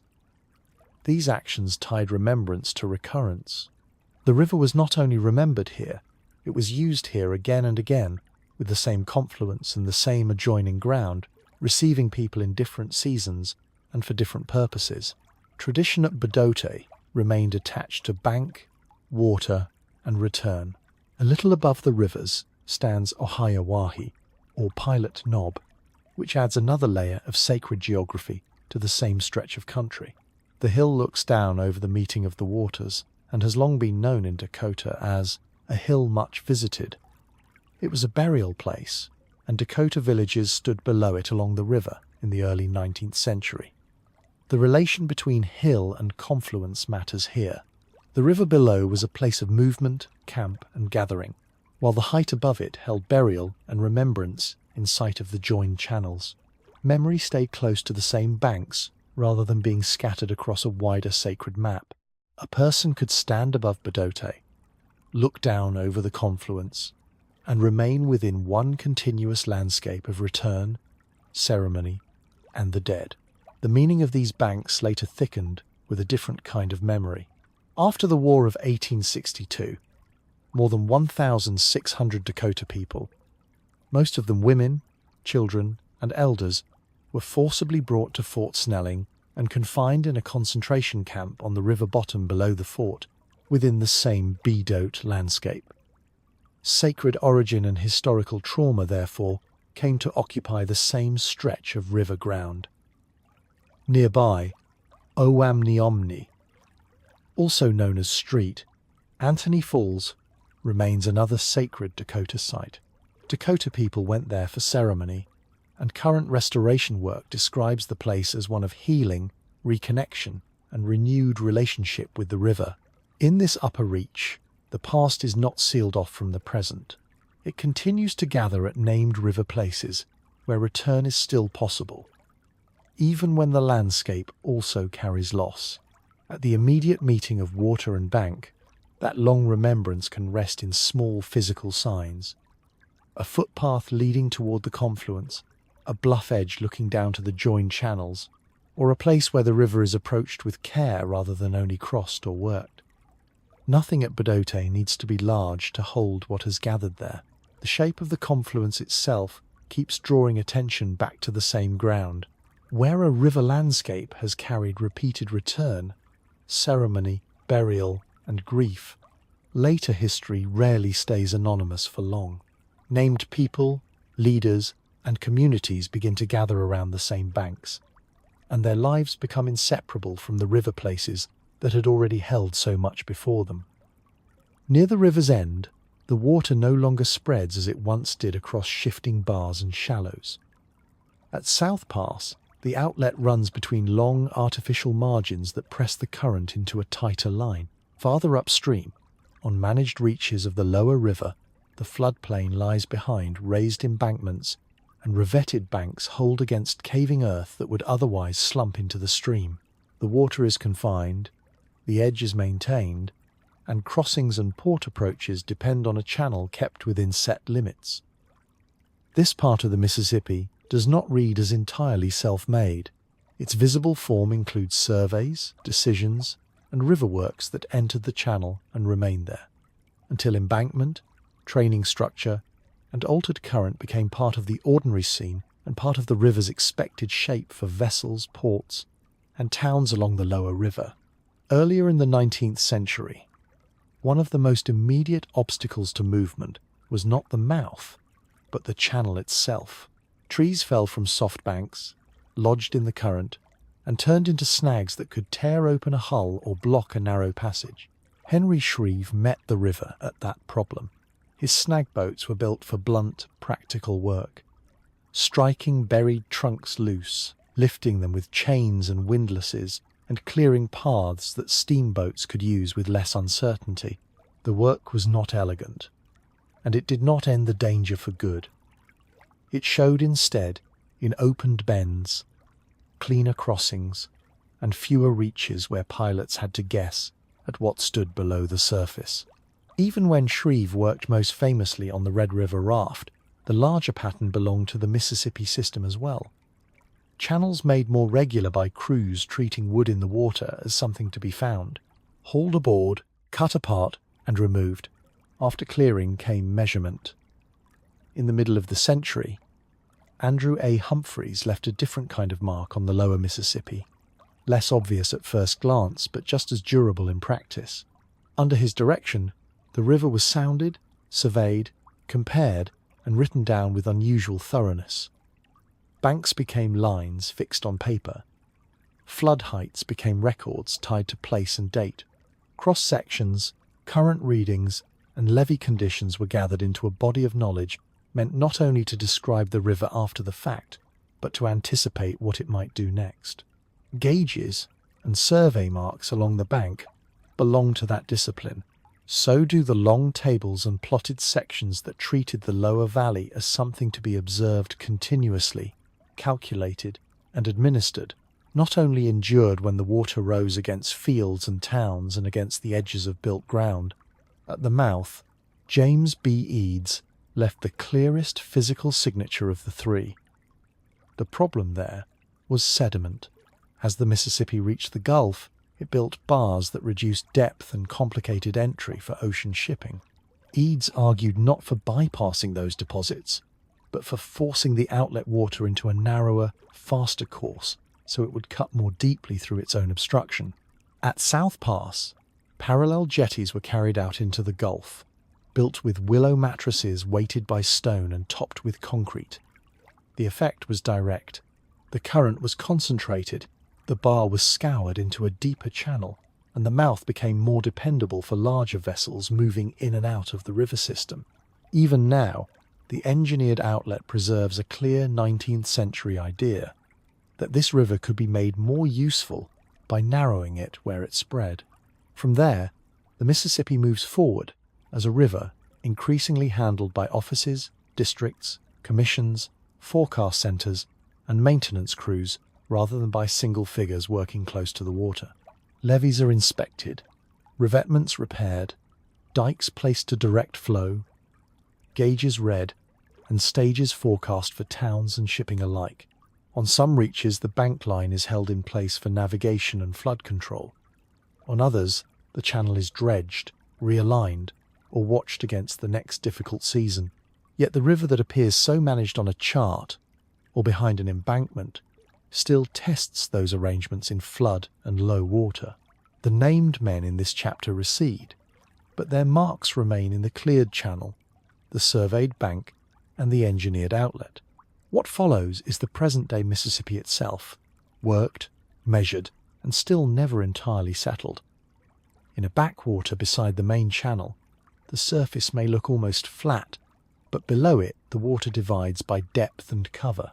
A few meters from open current, the bottom softens into silt. Submerged stems rise from the mud, and old roots reach out from a fallen bank. Light enters only a short distance before suspended sediment turns it brown. Small fish hold among weed beds where the flow is weak enough for leaves to stand upright, and where drifting food passes slowly instead of being swept away at once. Along the outer edge, a shallow shelf can fall suddenly into darker water, scoured by a stronger pull. This is not the deep running middle of the river. It is a protected edge, shallow enough to warm, dense enough to conceal, and calm enough for underwater structure to hold. Beyond that margin, the river sorts life by force and speed. In the main current, fish built for stronger flow keep to the channel itself or to its lower edges, where the push of water carries food and keeps the bed in motion. Catfish can hold near deeper runs and channel borders where the current stays steady but not extreme, nosing along mud or sand at the edge of faster water. Paddlefish move through larger open water, filtering as they travel rather than hovering among stems. Near side channels and vegetated banks, the pattern changes. Bluegill, crappie, perch, and young bass use slower water, brushy cover, and uneven bottoms where they can feed without spending all their effort against the flow. A submerged branch, a patch of coontail, or the slack pocket behind a root mass can be enough to change what holds there through the day. Within one reach of the Mississippi, a line between fast water and slow water can separate one set of fish from another as clearly as a bank separates land from channel. When the river rises into flooded margins under warmer conditions, those differences sharpen. Water spreads into side channels, low timber, reed edges, and shallow inlets that are unavailable at lower stage. Fish move with it. Instead of remaining in the strongest thread of the channel, many shift into protected water where eggs and newly hatched fry are less exposed to heavy current. A shallow flooded backwater with rooted plants or drowned grasses can serve as spawning ground and nursery at the same time. The stems break the flow, the warmer water speeds development, and the young fish find shelter and food close together. In some places, the best nursery water is only knee-deep, with enough connection to the river for fresh exchange, but not enough force to strip the bottom bare. If the rise comes at the right season and lasts long enough, the river briefly opens a different set of spaces within itself. If the water falls too quickly, those places shrink back into mud, cut pools, or isolated pockets before the youngest fish are ready to leave. That arrangement shows itself above the surface in small, practical ways. Wading birds and terns work the edges where fry gather in warmer shallows, and anglers search for the seam where moving channel water meets a slower side pocket. Commercial and recreational fishers learn the difference between a clean channel edge, a rooted backwater, and a side opening deep enough to hold fish through changing levels. But these living zones depend on connection as much as on cover. When levees confine the river too tightly, when dredging simplifies an edge, or when a backwater is cut off by silt and no longer refreshed by seasonal exchange, sheltered water begins to lose its use. Plants thin, oxygen can fall in stagnant pockets, and spawning habitat narrows to fewer places. The change does not always look dramatic from the bank. A broad river may still be present, yet a productive sidewater can become shallower, more isolated, and less useful to the life it once supported. From above, much of this remains difficult to see. A patch of faintly darker water may mark a bed of submerged plants. A line of weak ripples beside a log may hide fish holding just out of the flow. Under a muddy or reflective surface, roots, stems, eggs, fry, and larger fish continue in layers that the eye only rarely catches from shore.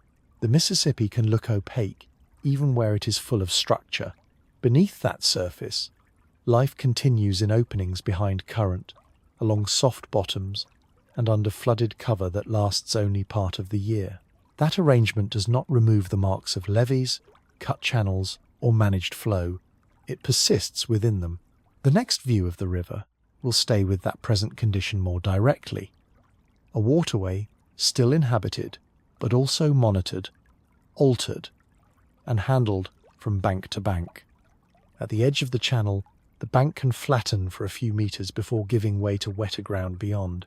The mud at the waterline is dark and soft, marked by recent drawdown and cut by thin runnels where the river has slipped back.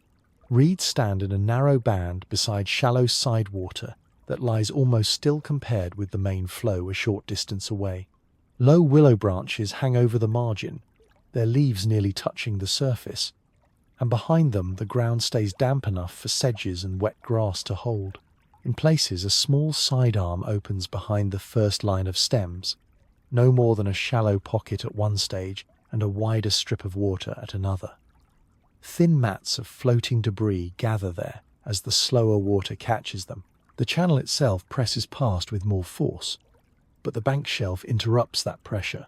Along this margin, depth changes by inches rather than meters, and those small changes are enough to separate open river from sheltered edge and to keep a narrow band of water distinct from the current only a few steps away. That narrow edge works as connected habitat rather than as leftover ground. Water that slows beside the bank lets fine sediment settle, and once the bottom steadies, plants and stems begin to hold the place together. A sidearm behind the reeds may join the channel again, a short distance downstream, while a shallow floodplain pocket beyond the wet grass receives water only when the level rises a little more. Between those pieces, animals move through cover that is partial rather than complete. A heron can work the shallows where small fish and frogs collect against the stems. ducks can rest in side water protected from the strongest current. Dragonflies use the warmer edge, where emergent plants give them somewhere to cling and hatch. None of it stands apart from the river.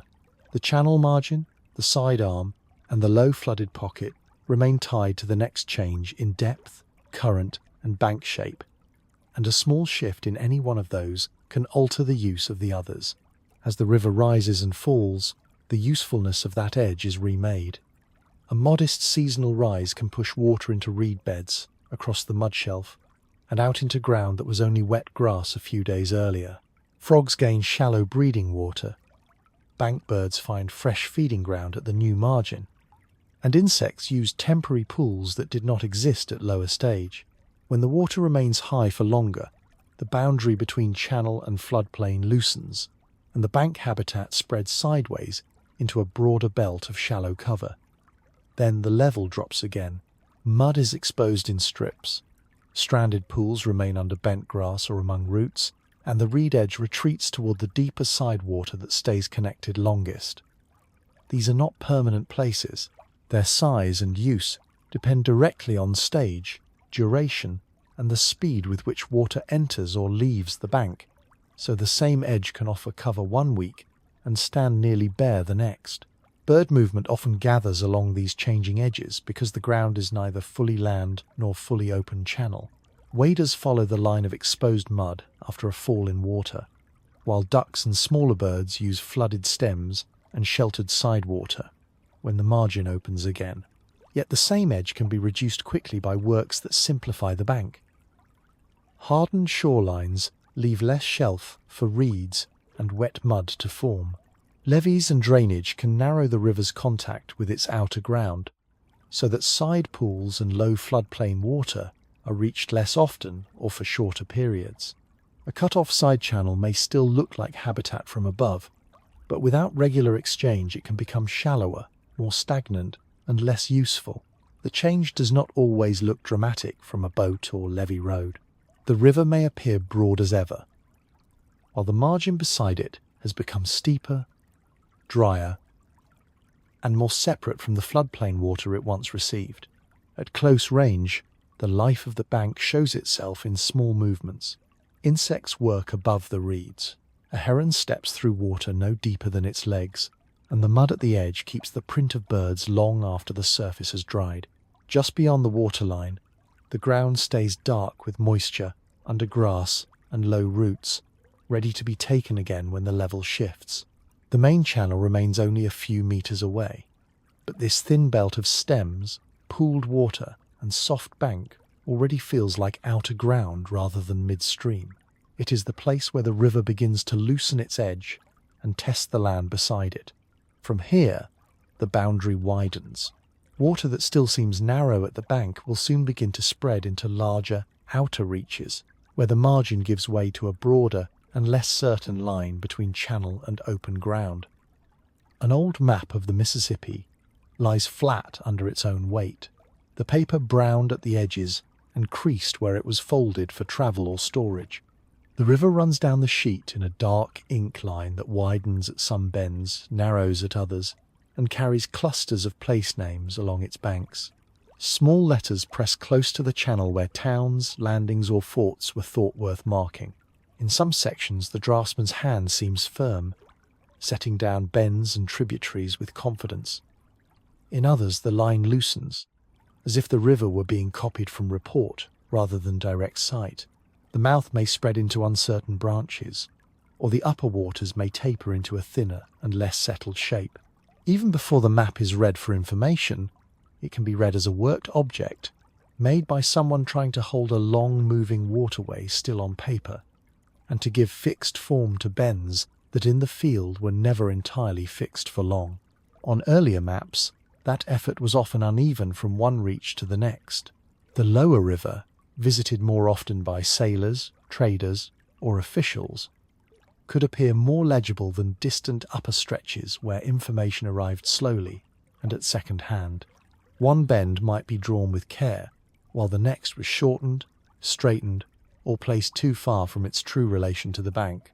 Tributaries could enter at the wrong angle or with the wrong scale, and the relation between channel, floodplain, and settlement might be reduced to a cleaner pattern than the ground would allow. The river on such sheets was assembled from fragments: direct observation in one place, travel account in another, assumption where neither was available. A mapmaker might know where a town stood or where a landing was used, yet still have only a rough sense of the channel between them. The result was not a false river, so much as a partial one, with certainty gathered in patches and uncertainty stretched between them. Later mapping changed in purpose as much as in precision. The river was drawn not only to show where it was, but to serve navigation, administration, boundary making, and works along the banks. Survey parties sounded depths, fixed points, measured distances, and recorded cut-offs, bars, and side channels that mattered to pilots and officials more than to a decorative atlas. A landing, ferry point, or snag-filled reach could carry more weight on such a sheet than broad visual balance. Flood-prone ground, levee lines, islands, and alternate channels entered the map in practical detail. Military needs sharpened attention to crossings, bank heights, and routes beside the water, while commercial traffic pressed for charts that could guide boats through bends, shallows, and mouth channels with less guesswork. On these later documents, the Mississippi begins to look less like a line of general knowledge and more like a worked corridor, broken into soundings, margins, named obstructions, and reference points meant to be used. Those clearer maps had direct effects along the river itself. A more dependable sheet-supported movement because captains, traders, soldiers, and surveyors could approach bends, settlements, and mouth channels with a firmer sense of distance and position. It also supported claims. Once a bank, island, or side channel was inked onto a recognized document, it could be treated as fixed enough for jurisdiction, sale, taxation, or engineering plans. Yet that certainty often rested on a temporary arrangement. A cut-off could shorten the channel, a bank could cave, a bar could shift, and an island drawn with firm edges might later thin, split, or disappear. The map therefore did two things at once. It made the river more usable to those who needed a stable picture, and it preserved shapes the water itself might soon abandon. In that gap between drawn line and later channel, the Mississippi remained difficult to hold completely still, even under closer measurement. Still, the old map remains on the table with its river held in place by ink. The bends do not migrate there, the banks do not slump, the bars do not build, and the mouth does not silt outward while the sheet is being read. A fixed line can show channel, settlement, and relation, but it cannot fully carry mud, flood, cut-off, and changing depth. The Mississippi on paper is always quieter than the Mississippi in the field. Even the best survey leaves out the sound of current against a bank, the difficulty of reading water at a landing, or the local knowledge required when a familiar line has shifted. For that reason, maps were never the only way the river was known. Alongside the sheet lay other forms of description: spoken directions, written accounts, remembered routes, and names attached to bends that a drawn line alone could not fully keep. At a muddy landing below a town, the bank slopes down in ruts cut by wagon wheels and boots. A raft is tied along the edge, its timbers wet and dark where the water has risen against them. Farther out, the channel bends below a bluff, and a steamboat stage stands back from the shore where cargo can be rolled down when the level allows. Such a place begins as local ground, used for loading, waiting, crossing, and departure. Yet scenes of this kind did not remain only where they happened. On printed pages and in remembered tales, the same muddy landings, raft edges, and town front stops appeared again and again, until the Mississippi acquired a second life, in which a real bank could also serve as a repeated setting for escape, delay, trade, risk, and movement into the next bend. Writers returned to the river most often through the practical uses the channel itself supplied. It could act as a route, because ferries, rafts, skiffs, and steamboats made movement depend on current, landing place, and the state of the water.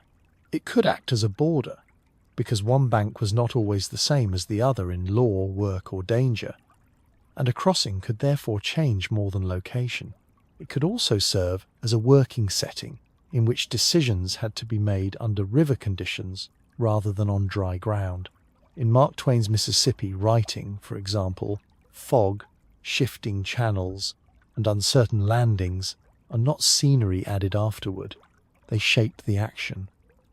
A pilot reads the water, a raft finds its way through darkness or drift, and a town appears first as a set of lights or a levee edge, rather than as an abstract point on a map. The written river stays close to ferries, islands, crossings, and moving boats because those were among the forms through which the Mississippi was most often met. Outside the novel, the same river entered shorter and more compressed forms. Local stories fixed certain bends, floods, and steamboat reaches in repeatable language, often attaching a landing or dangerous crossing to a remembered event.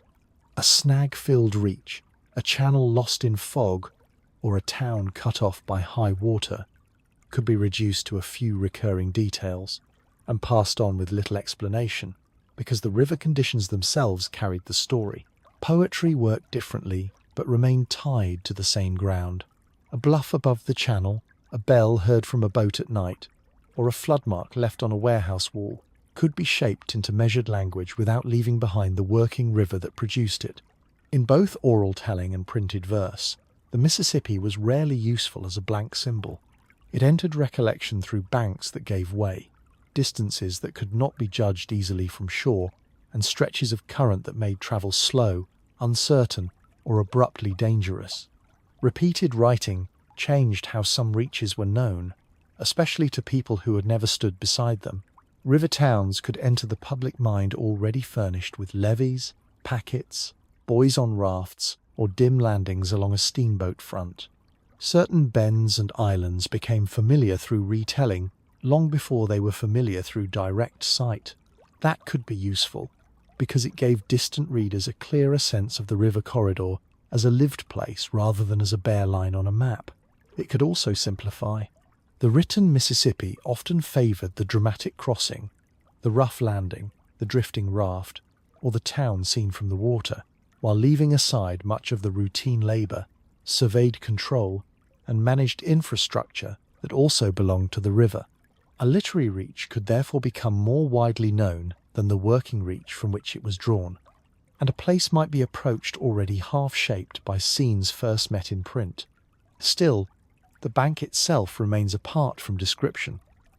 A landing below a bluff can be written many times and still be only a slope of mud, boards, rope, and rising water when one stands on it directly. The channel beside it keeps moving, whether or not it has been turned into story. Boats still approach according to draft and depth. Fog still removes distance from view, and the town edge still depends on levee, road, and river stage more than on any page that named it. The inherited Mississippi of stories and poems remains close by, but it does not replace the observed river. It lingers over certain reaches, shaping expectation and recognition, while the actual banks, traffic, habitats, and engineered edges continue in their own present condition. That present river comes next, not the one repeated in print, but the one that has to be looked at directly. On a broad lower reach, the working Mississippi does not press close to every bank at once. A barge tow moves in the marked channel with its load low in the water, while beyond the line of stronger flow, a strip of sidewater lies duller and slower beside willow growth and old revetment stone. The levee stands back from the immediate edge, high enough to suggest distance between ordinary ground and flood stage, and the far bank is less a wall than a changing margin of mud, grass, and engineered slope. Nothing here depends on a single dramatic viewpoint. The river is wide, handled, and useful, with traffic moving through one part of it, while quieter water and outer ground remain close by. Set beside a few other major rivers, that arrangement becomes easier to read. The Mississippi is not described only by width or length, but by how much ground, water, and work it gathers into one connected interior system, and how far those elements can sit from the line of the main current while still belonging to the same river. Compared with the Nile, the difference begins in the way the river occupies land. The Nile is often imagined as a more singular corridor, a narrow green line held against surrounding dryness, with cultivation and settlement pressed close to a more tightly legible band of water. The Mississippi, by contrast, works across a broader alluvial setting. It does not simply run between stable margins and leave the surrounding ground behind. It shifts within flood basins, leaves side arms and cutoffs, builds bars, and keeps influence over backwaters, tributaries, and low outer ground that may sit well beyond the immediate current. In one place, the main channel may feel dominant, but a short distance away there can be abandoned water, seasonally flooded timber, or a secondary channel still tied to the same system. Even where embankments and revetments have fixed part of the edge, the larger impression remains more spread than singular, as though the river were laid across a wide interior, rather than confined to one narrow strip of life. A different contrast appears beside the Rhine. The Rhine is often read through close urban frontage, dense industrial banks, and an international corridor where borders, ports, bridges, and managed navigation follow one another with little pause. The Mississippi certainly has ports, bridges, and industrial reaches, but its working character is distributed differently. Much of its importance lies in inland bulk movement. Grain, fuel, aggregates, and other heavy cargo moving by tow through long reaches that are not continuously urban and do not need to be. It is also shaped by flood control districts, drainage works, agricultural land, and broad stretches where the river edge remains partly screened by levee lines, tree belts, or outer wet ground, rather than by uninterrupted city frontage. The Mississippi can therefore seem less concentrated at any one point. Its commercial life is large, but often elongated and infrastructural, spread across terminals, tributary links, revetted banks, staging areas, and managed approaches rather than condensed into one continuous riverfront. These differences affect how the Mississippi is perceived. At one landing or overlook, it may seem less monumental than rivers whose identity gathers quickly into a famous urban frontage or a sharply defined valley corridor. The view can appear practical instead. Tow movement, levee profile, sidewater, grain elevator, bridge, backwater timber. Yet that dispersion belongs to its scale. The river's influence is carried through a basin-wide arrangement of tributaries, barges, pumps, embankments, drainage canals, floodways, and off-channel habitat, so that its importance is often felt across systems rather than in one concentrated scene. A person standing at a single bend may not receive the immediate impression of a river staged for display. What appears instead is a working line joined to many other lines: navigation, flood control, storage, habitat, and transport extending beyond the view of the bank. Comparison can sharpen that for a moment, but only direct observation keeps the structure of the place in view, so the other rivers can fall away again. What remains is this reach: the tow easing forward in the marked current, the bank held in places and soft in others, the levee set back, and the sidewater lying just beyond the main force of the channel. The Mississippi does not need to be ranked against another river to become legible. Its character is already present in the spacing between traffic and floodplain, in the distance from open current to outer bank, and in the mix of managed passage with lingering sidewater and low ground. Comparison has done its work and can stop here. The next view can stay with the river alone, not as one example among others, but as an observed present-day corridor whose banks, structures, habitats, and movement have to be read on their own terms. A present-day reach of the Mississippi can be read at once from its working surfaces. In the marked channel, a barge tow comes upriver behind a pushboat, its flat decks riding low under grain or aggregate. Red and green navigation markers stand above the waterline. and bridge piers rise from the current with fenders built to take impact and turn drift aside. Along one bank, concrete panels and riprap hold the edge below an access road, while farther back, grain elevators, fuel tanks, and conveyor structures stand above the floodplain. The river is broad, but its usable line is specific. Traffic follows depth and marking rather than the whole visible width, and the shoreline shows repeated adjustment where armour, pilings, and maintained approaches keep the channel serviceable. This is the river as it appears now, not apart from daily use, but entered by work crews, pilots, trucks, signs, and structures set close to the water. That modern river functions first as a corridor that has to remain dependable from reach to reach. On some stretches, locks and dams hold a navigation depth and turn a changing waterway into a more regular passage for tow traffic. On others, the channel is maintained by dredging, revetment, wing dikes, and constant reading of stage and flow. Ports, grain terminals, and fuel docks depend on that maintained line. A tow cannot load against a bank that is silting shut or approach a landing where depth has gone uncertain. The same is true of transfer points and industrial wharves, where barges are assembled, broken apart, or shifted along the working edge. The river remains a natural channel beneath all of this, but present-day use depends on reducing uncertainty enough for schedules, draft, and cargo movement to hold.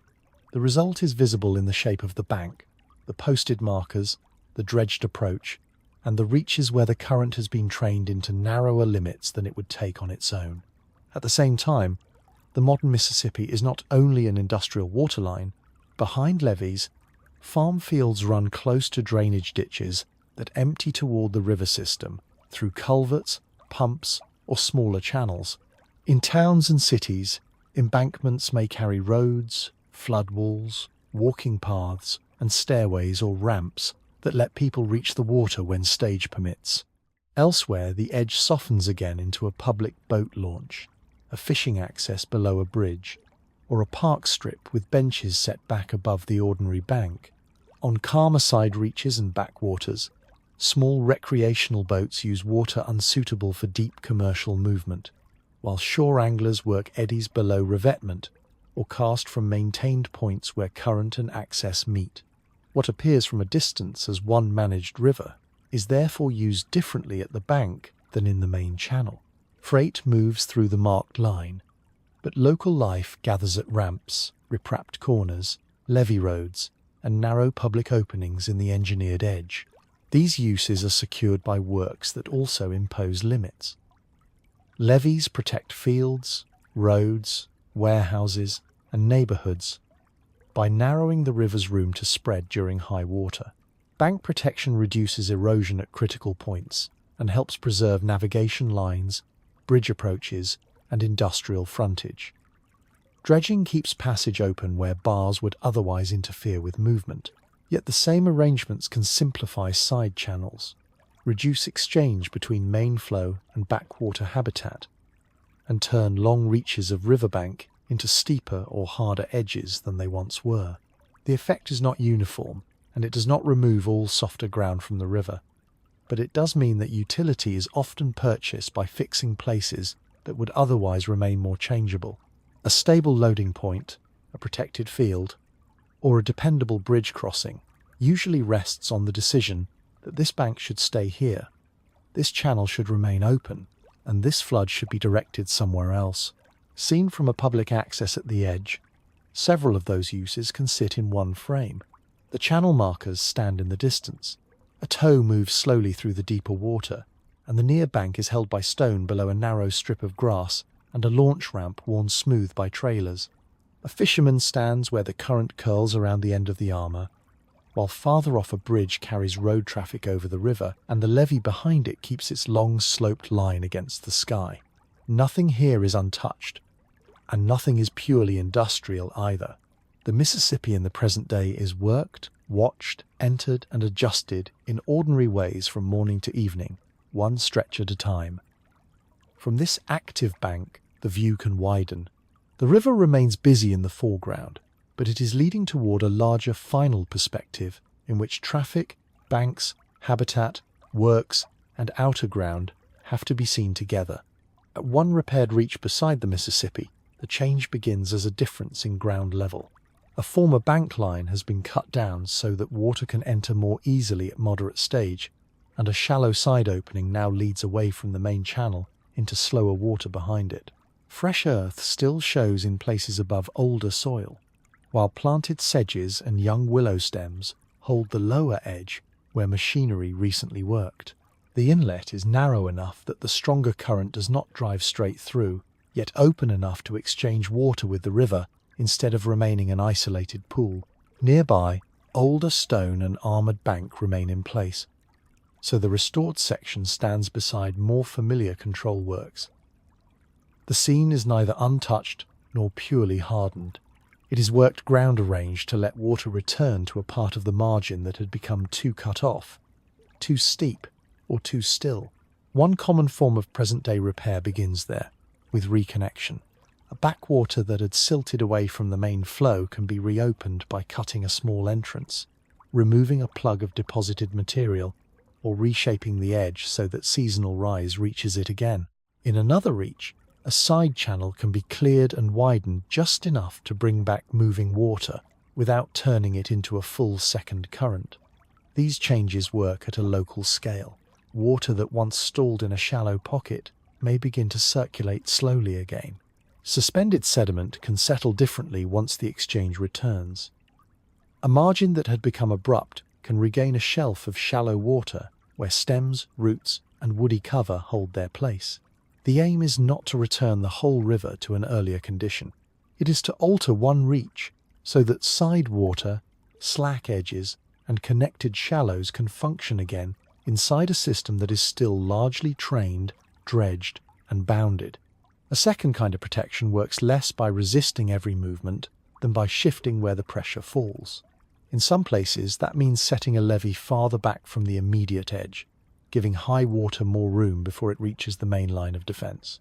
In others, it means lowering an embankment section, rebuilding wet ground, or letting a smaller connected channel recover some of its bends near the floodplain margin.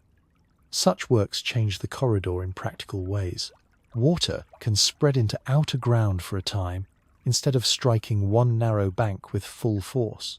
A rejoined shallow channel can carry overflow and slow it, while wet ground that had been drained too hard can begin holding water again in the right season. None of this removes the larger framework of levees, revetment, navigation works, and managed banks. It shows only that not every modern adjustment requires a harder edge. On certain reaches, accommodation now stands beside control as another way of handling the river. The effects of that work are usually local and visible rather than dramatic. Reconnected sidewater can offer warmer, protected spawning ground where fish are less exposed to the strongest current. Birds begin using a shallower margin once stems, mud, and pooled water return in the right pattern. A damaged bank may erode less severely after flow is spread or redirected, not because the river has been mastered, but because pressure has been eased at one vulnerable point. Floodplain water that had disappeared from a former low area may return for part of the year, bringing back a brief belt of reeds, amphibian use, and feeding edges for wading birds. These are partial recoveries inside a heavily managed river. They do not erase the tow channel, the levee line, or the armoured bend upstream.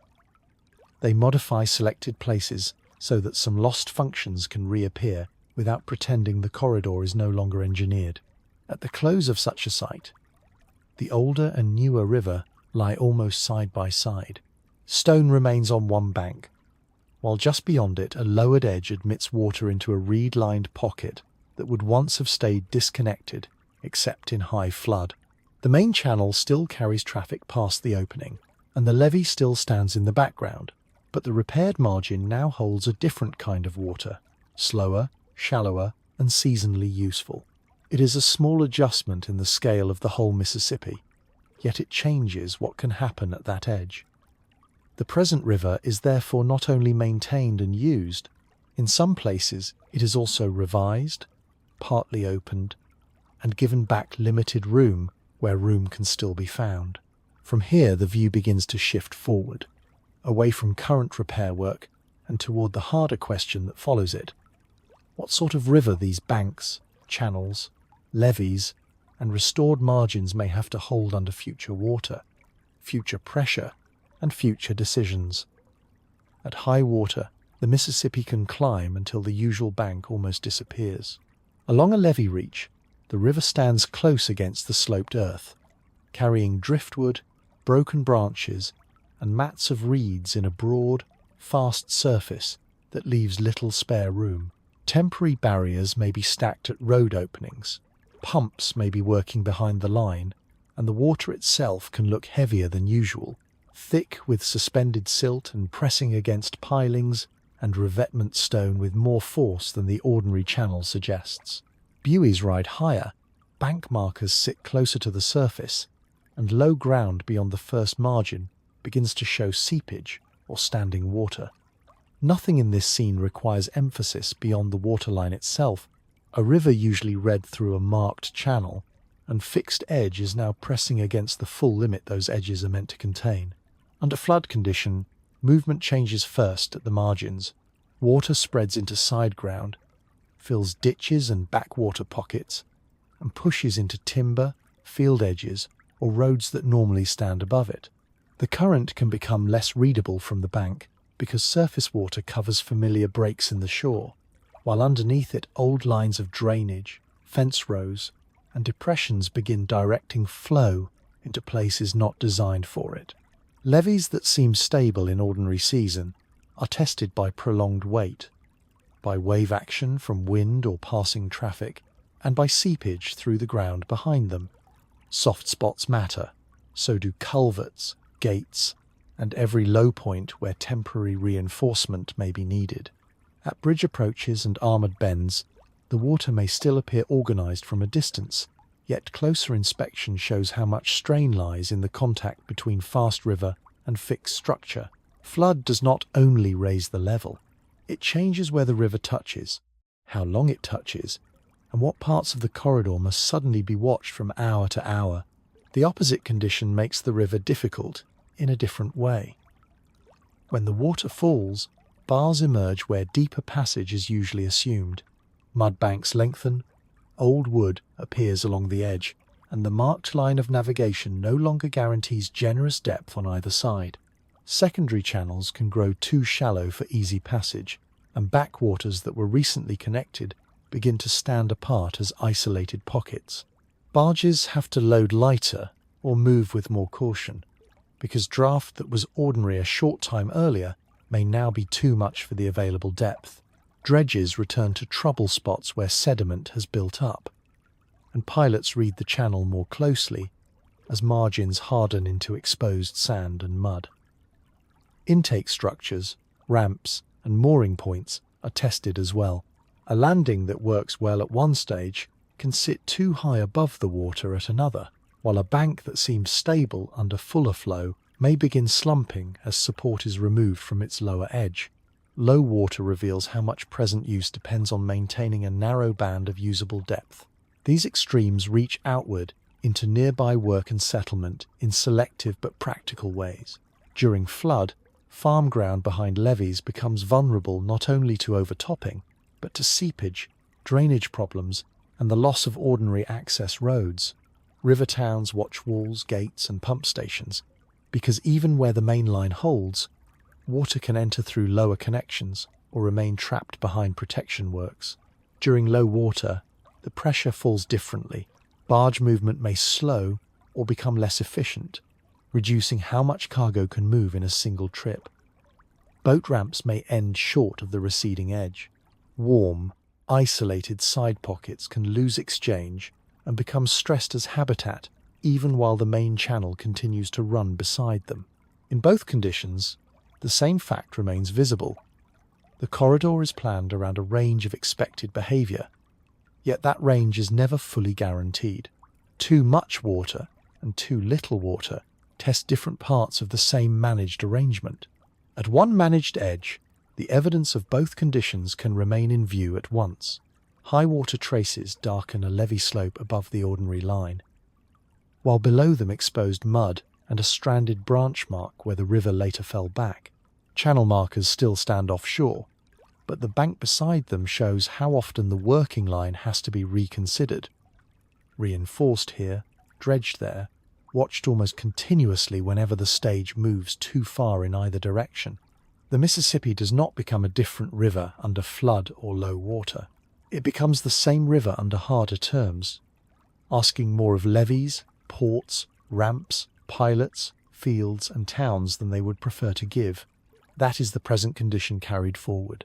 The next step is not another account of immediate use, but a longer view of what this heavily managed river may still have to absorb as uncertainty remains built into the water itself.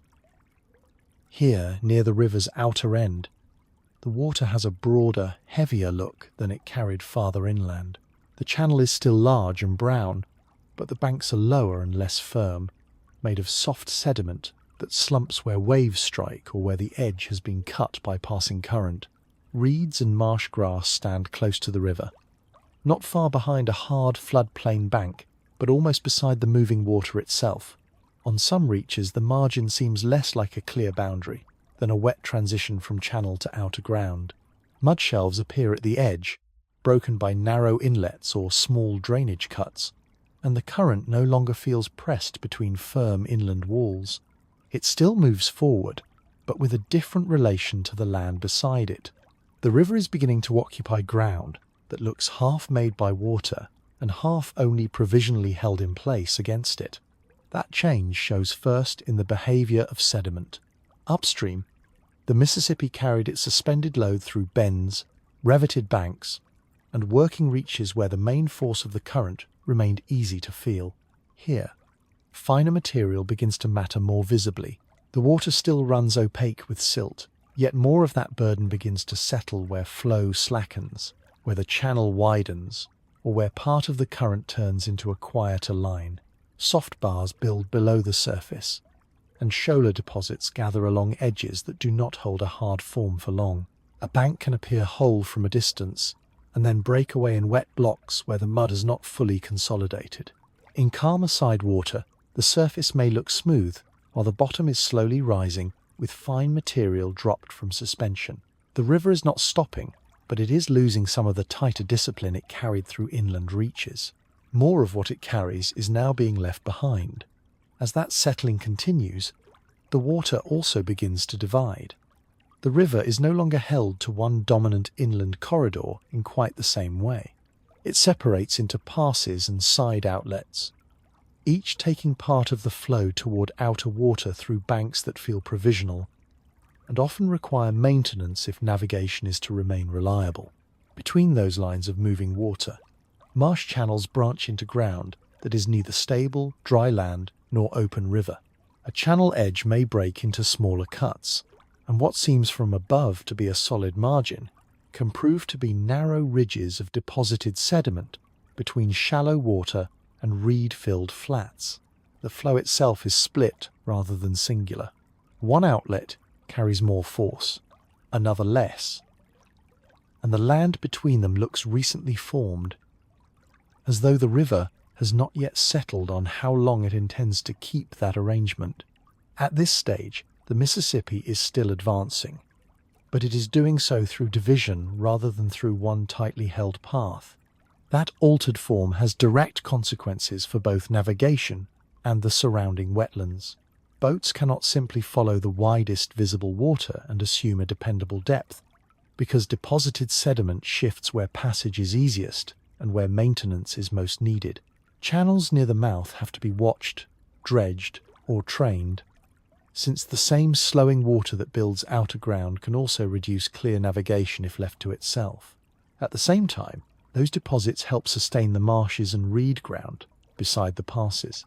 Fine sediment laid down in quieter water contributes to the shallow platform on which wetland plants can root, spread, and hold. The river's load, therefore, does two things at once in this outer country. It complicates movement by building bars and unstable edges, and it also helps create the ground that stands between open water and the inner channel system. The result is a lower river that can no longer be read only as a shipping line or only as a natural margin. It is both a maintained outlet and a place still being assembled from the material it carries. At one outer reach, the current still keeps a clear forward motion, but the river is already giving way to a looser boundary. The bank on one side breaks down into wet mud, reeds, and shallow sidewater, while on the other, a maintained line holds long enough to keep the passage usable. Brown current moves past both conditions at once.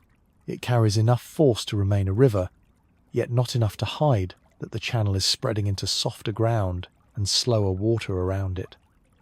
Nothing here resembles the firmer inland corridor for long. The Mississippi is entering a final change in form, where flow, sediment, marsh, and divided outlets begin to share the same outer space. From here, the next step is close. The river still moves forward in a recognizable channel, but only just ahead lies the point where even that channel begins to yield to the receiving water beyond it. Here, near the Mississippi's outer end, the water is broad, brown, and heavy with suspended sediment. The banks are low and soft, with mud breaking at the edge beneath reeds and marsh grass. Some channels still hold the look of a river corridor, but others spread outward through shallow ground where land and water no longer separate cleanly. Working boats move along marked routes, and farther off the horizon lies flat and open, broken by grasses, posts, and narrow strips of firmer bank.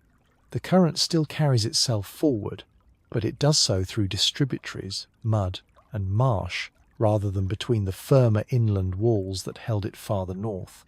This unsettled outer water is still the same river that left Lake Itasca as a narrow outflow beside a wet northern bank. At its beginning, the channel was small enough to be crossed on foot in places, clear enough to show roots, stones, and dark ground beneath shallow water. Here at the end, that modest start has been altered by joined tributaries, distance, carried silt, and a long descent through the interior. The river has not become something separate from its source. It has widened, gathered, slowed, and divided, but the brown water moving out among the marshes still belongs to the same continuous course that began in the lake and forest country of northern Minnesota. Between those two ends, the river did not keep one shape for long. In the upper country, it took a clearer line through woods, banks, and smaller settled ground. Farther south, it widened into an inland route, with crossings, landings, and a channel capable of carrying traffic over long distance. Lower down, settlement and cultivation pressed closer to the floodplain, and levees and embankments tightened parts of the edge. Then, nearer the Gulf, the form changed again. The current slowed, carried earth began to settle more heavily, and the river entered lower, wetter ground, where a single inland channel could no longer hold all of its movement. That lower form was built gradually. Tributaries added volume. Silt was carried, dropped, and carried again in bars, banks, and marsh edges. Dredging and engineered banks kept certain passages open for navigation, even as the river continued moving sediment toward its outer waters. Ports, ferries, bridges, levees, and settled shorelines did not stand apart from that process. They were placed in response to the river and then helped direct it in return. Along the lower course, floodplain ground was narrowed in some places, reinforced in others, and used more heavily as the river became a working corridor as well as a moving body of water. Out here, though, those inland structures recede behind the immediate facts of mud, reeds, shallow banks, and branching water. The river approaches open water through mouths that do not look final in any single simple way. One outlet bends through marsh grass and low sediment shelves. Another holds deeper traffic farther out. Birds cross over the flats, and small boats work the edge where brown river water enters a broader coastal world. The banks are less like fixed lines than temporary margins, adjusted by current, deposition, weather, and tide. The Mississippi is no longer gathered into one corridor. It occupies an outer landscape that is partly built, partly deposited, and never entirely settled. At the last visible edge of its inland course, the river ends without ceremony. Brown water moves through divided channels, across soft ground, and out toward the Gulf. Reeds hold in the shallows. Mud lies fresh along the margins. The current that began as a narrow northern outflow has reached water too wide to be contained by banks on either side. Here the route concludes in Distributaries, Marsh, and open coastal horizon. The channel loosens, the land lowers, and the Mississippi passes from river corridor into outer water, where its long inland course is finished.